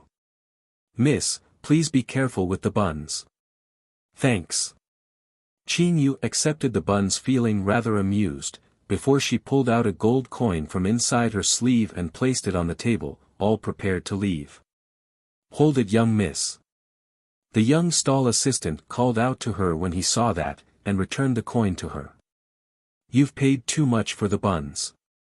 And our shopkeeper said that it's affinity that we came to meet today, so how can he allow a person as beautiful as a goddess to be tainted by material things like money, so these 2 small trays of buns will be a treat from the shopkeeper. She only wanted to buy a few buns. Why does this little lad have so many thoughts about it?" Of course she still paid for them in the end, and the young stall assistant then watched her leave with regret in his eyes. Lu Junyao watched the entire comedic scene from beginning to end. With such a nakedly penetrating gaze, how could Qin Yu possibly not have noticed it? But as the gathered cloud loft's location was so great, one was able to see many things that happened throughout the entire imperial capital from here. She had coincidentally also brought out the bottle of antidote elixir she had finished cultivating sometime before when she came out today. Lu Junyao then saw the young lady brazenly walking straight towards the gathered cloud loft and his eyes flashed with a glint. Bai Ji Yen was in the fragrance court right at that moment and there were only a scattered few people dressed up as waiters to serve any patrons that came in. Though it was said they were there to serve patrons, but it was thought that their style of doing that could not be any more strange than any other teahouse throughout the whole imperial capital. One person stood guarding the door as he leaned against the doorframe, his eyes staring wide. When people walked up to the place, his eyes did not even blink once, but just stood there unmoving like a rock. Qin Yu was feeling rather curious and she went closer to go take a look, only to hear the sound of even breathing. Asleep? Sleeping with his eyes open. A corner of Qin Yu's eye twitched, but she continued walking inside with any change in her demeanor. Upon a table around the corner, a gray-robed person was sprawled over a table sleeping soundly away, and in that large quiet hall, the sound of water dripping could be heard intermittently. Looking more carefully, she then saw that it was from the person who was sleeping so soundly he did not realize his drool was dripping down. There was a waiter behind the counter who looked somewhat a little more normal, his chin propped up by the palm of one hand while his other hand clicked an abacus in a flurry, at a very fast speed. Qin Yu was just about to go forward and ask him something when her expression on her face froze. That person was actually clicking speedily with one hand while asleep, his mouth open and snoring loudly. Qin Yu could not find any words to describe the situation. Bright and early in the day and they are all sleeping so soundly one after another. They could almost be mistaken to be dead. She had already come in here for so long and not a single one of them has even reacted at all. Fortunately there wasn't anything of great value in there, or even if people had emptied out the place, none of these fellas would know a thing at all. Come on up. Lu Junyao said, standing at the second floor's railing as he looked at the exasperated expression on the young lady's face, and he could not help but burst out laughing. Qin Yu raised her head up and looked at him suspiciously. Did you make all your subordinates go thieving around the whole of last night? All of them are sleeping just like pigs. Why should I have anything to do with that? Lu Junyao replied, blinking his handsome-looking violet eyes innocently. Maybe it's because they enjoy a more fulfilling nightlife. Read latest chapters at Wuxia World. EU. What a blood-vomiting inducing answer. Qin Yu stiffened her lips and then went upstairs to the second floor to discover that it was completely quiet upstairs, like he was the only person there. She then arched up an eyebrow and asked, "Where's Bai Ji Yen?" Those two were always never apart and she had almost seen the two of them together every single time. Hence, when she discovered that the other one was not here, she could not help but feel a little strange. He's at the back.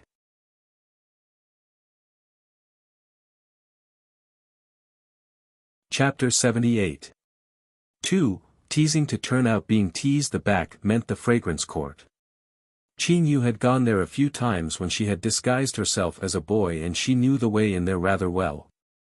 Then I'll just wait for him here for a while. He wouldn't take long, would he? Qin Yu asked as she sat herself down, conveniently placing the item in her hand upon the table.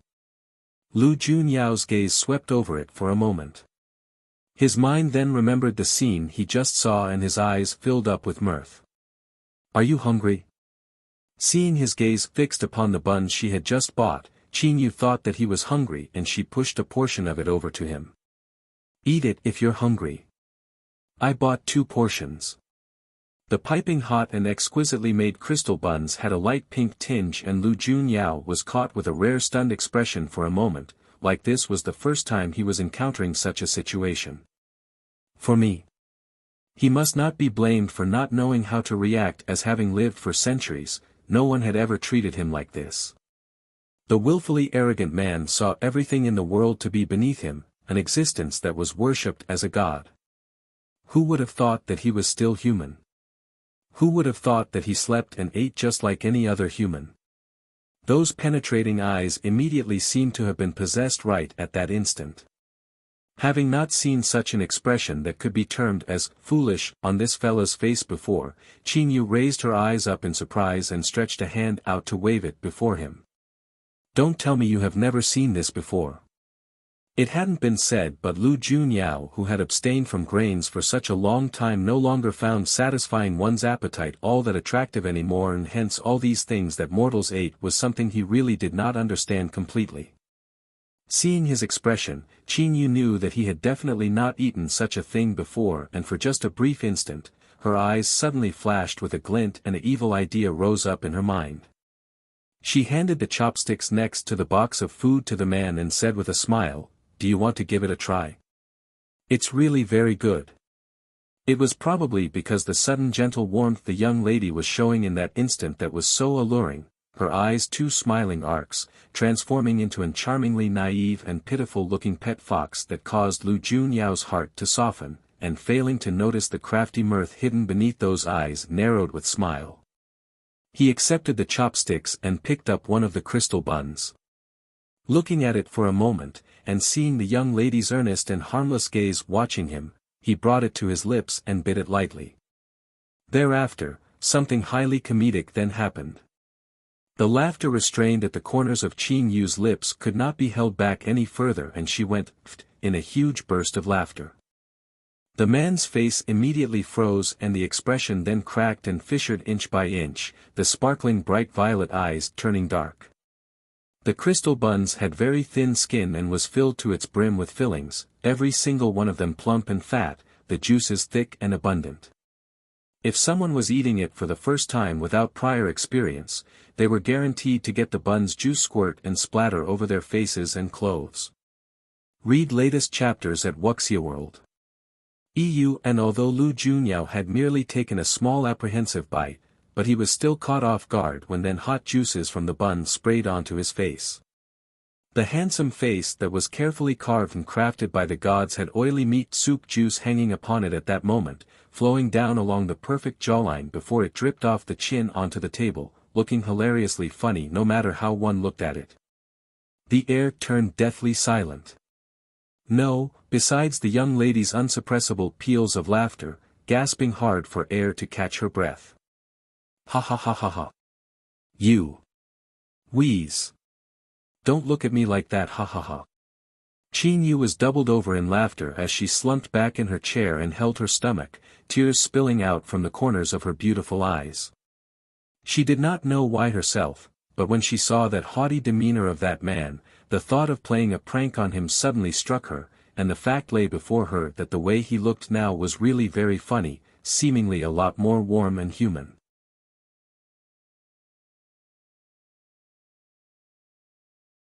Chapter 78. 3. Teasing to turn out being teased. It was probably because she had not laughed so hard without restraint for such a long time that once it started, she could not stop. Lu Junyao's eyes narrowed, but seeing the little fox laughing so happily, he did not feel all that angry but just curled up the ends of his lips. Making fun of me? Ha ha ha. I didn't. I sincerely wanted to treat you to something nice. Who is making fun of you? The young lady's tear-filled eyes were beautiful and alluring, making his heart itch. Nobody has ever dared to play such a prank on me before. Lu Junyao's voice was deep, his gaze filled with an almost imperceptible darkness. In that case, then I must definitely return the favor. Almost at the same moment that his voice fell, Qin Yu immediately felt that something was not right. Before she could even react, the man had already reached his hand out and firmly restrained her, holding her dainty little chin. With an evil smile that curled his lips, he then stuffed that crystal bun that he had taken a small bite earlier right into her mouth. Because the crystal bun was large and so smooth and slippery, it immediately slid down to the back of her mouth to her throat. Having been stuffed with a crystal bun so suddenly out of the blue while she was completely unprepared, it lodged in her throat and her tiny face quickly turned red. Cough cough cough. Ugh. Cough cough. She had been born with a small and narrow throat, and with it getting blocked up like that, she immediately suffered a nasty bout of coughing, her face turning from red to a greenish purple, which almost frightened Lu Junyao to death. He quickly patted her hard on her back to make her cough out the bun, and the color of her face then turned back to normal. Have some water. Lu Junyao could not be bothered with the oily stains on his face anymore as he quickly poured out a cup of water for her. Drink it slowly. Qin Yu accepted the cup of water and took a sip, her breath coming back to her. She then looked accusingly at him. You. Cough cough. You're just too petty. Are you trying to murder me? I was nearly killed by you. I was wrong. Lu Junyao said helplessly. Who would have known that you would get choked by a mere bun? So useless. I'm useless. Qin Yu was so angry her eyes widened as she stared at him. She then saw the mess on his face and her lips then stiffened. Hurry up and wipe off all that stuff on your face, otherwise you will be laughed at to death by your subordinates when they see it. Then I'll just kill them with a strike before they die from laughter.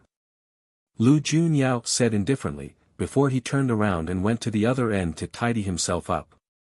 And it was at this interval that Bai Ji Yan came back. When he saw Qin Yu in the room, he was delighted as he asked. "You've come." It was only when he came closer that he saw that there was a box of beautifully tempting crystal buns on the table. He came over and plopped himself down on a chair to ask. "Is this for me? I just remembered that I have not eaten anything yet."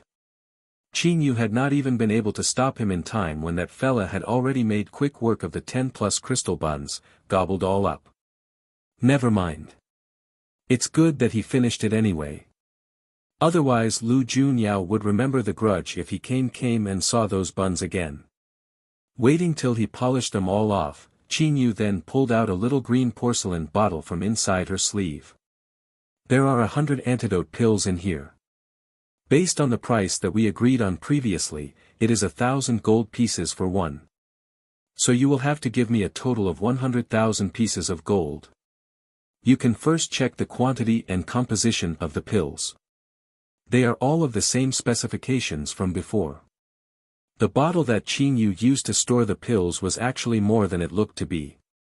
Seemingly merely only about the size of a baby's fist, it was however able to store so many pills as it seemed like there was a mini dimension inside the bottle. Read latest chapters at Wuxia World. EU Bai Ji Yan took the bottle and said with a smile, "I will naturally trust what you say." As he spoke, he handed a fiery red jade ring to her. "This is a storage ring, and there is 200,000 gold pieces in there." "What are you doing here?" Qin Yu asked with an eyebrow raised. Bai Ji Yan then replied with a wide smile. "It is naturally to facilitate our long-term cooperation and a show of my sincerity."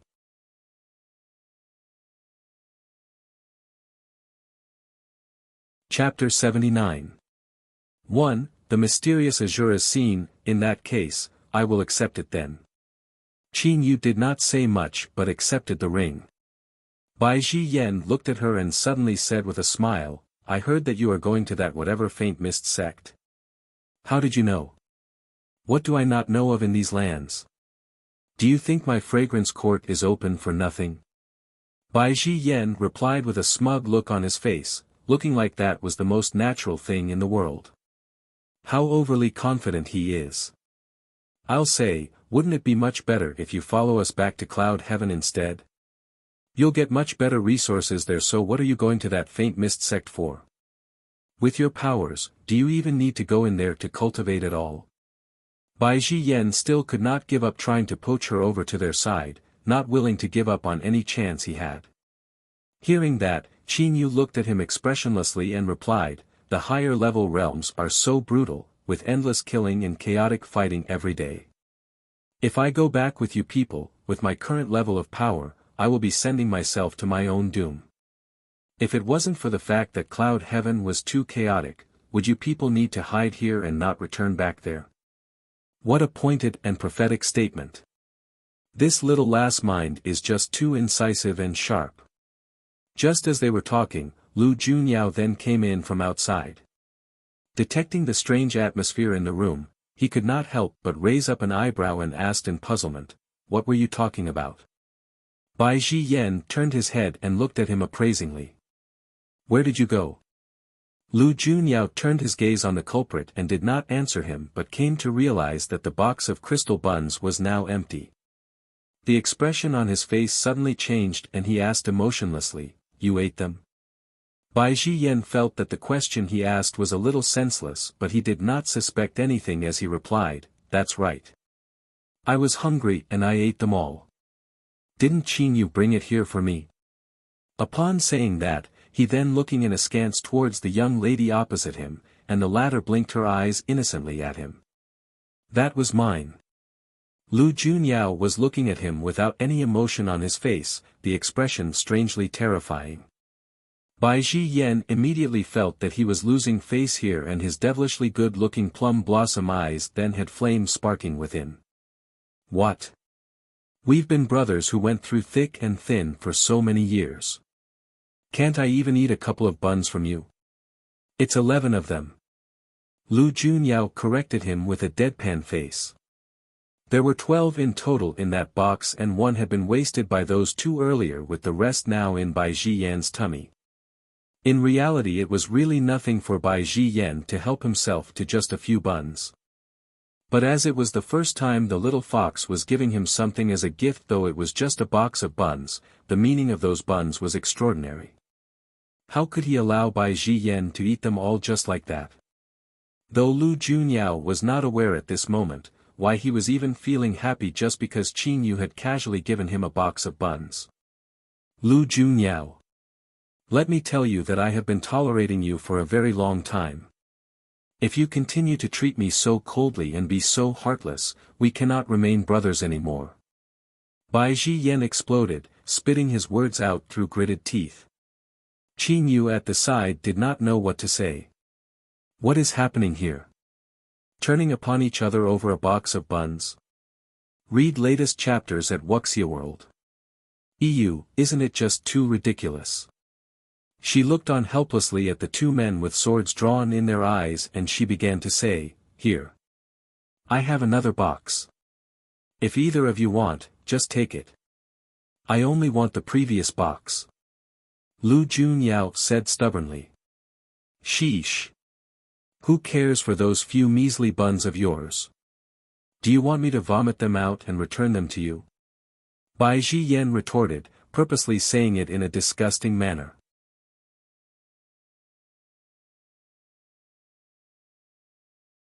Chapter 79. 2. The mysterious Asura scene. Vomit. Vomit it out now. Things that belong to me, even in death, I do not want it to die inside your stomach.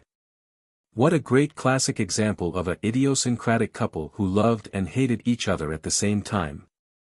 It was feared that it might not be suitable for her to remain there further.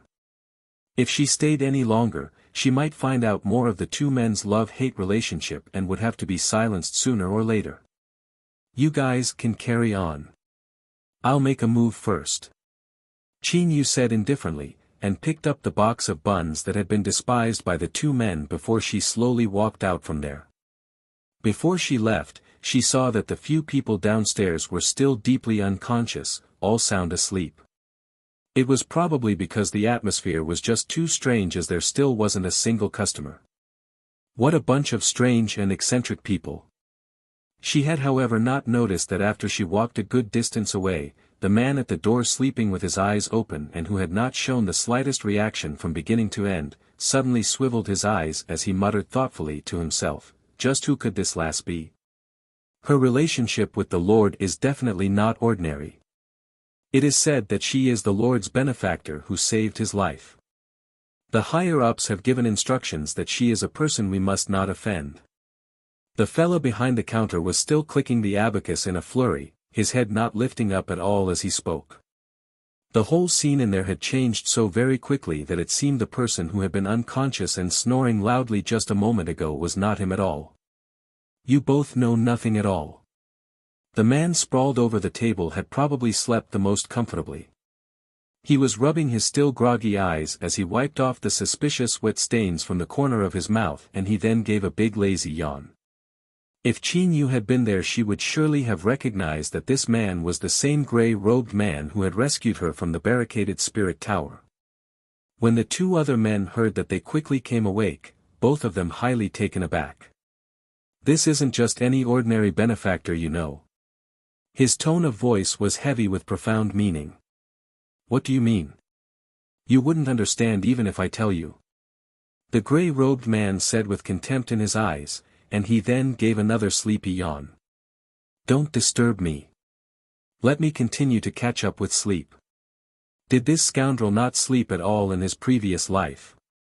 24s in a day, and he sleeps for 20 hours. Spends 2 more hours eating and the last 2 hours remaining half awake and groggy. He's really one of a kind. Qin Yu brought back the still warm crystal buns for Qin Bei. Having not gone out from the manor for so many years, he seldom saw the kind of snacks being sold outside. He was after all still a child, and it was bought for him by his favorite elder sister, hence he had naturally been highly delighted. Read latest chapters at Wuxia World. Ever since Qin Fang knew of the gifted talents they possessed, he was very relaxed with them but would still come check on their progress every few days. In contrast, he watched Yan Shiro and Yan Shiwu very strictly. Yan Shiwu endured it silently and she was doing all right, while Yan Shiro was wailing incessantly in complaint about how tough it was. She had after all been pampered and spoilt from a young age and had never encountered such suffering. Even going back to complain to her royal concubine mother did not help, as it was a direct order given by Yan Su himself, so no one was able to interfere. Moreover, her mother also had to tolerate the Duchess Mo Han Yan's sarcastic ridicule, and she had her hands tied. On the other side, Qin Yu returned to her room and was just going to flip through the Heavenly Insights of Medicine, to have a look at the poison volume and the medicine volume. In regards to her martial arts, because her weapon spirit Zhong Mai had regained consciousness, her cultivation had been greatly accelerated, without having to share her excess energy to nourish her weapon spirit. Now she needed to improve and sharpen her skills in medicine at the same time, though she did not know what level she was at herself at this moment. You're tuning in to the Han Li's Wuxia Adventures YouTube channel. We're so grateful for your support, and don't forget to subscribe to join us on this incredible journey through captivating stories. Your generosity through donations truly makes a world of difference, as it's the primary source of revenue that allows me to expand and enhance this channel for you. Thank you from the bottom of my heart for being a part of this adventure.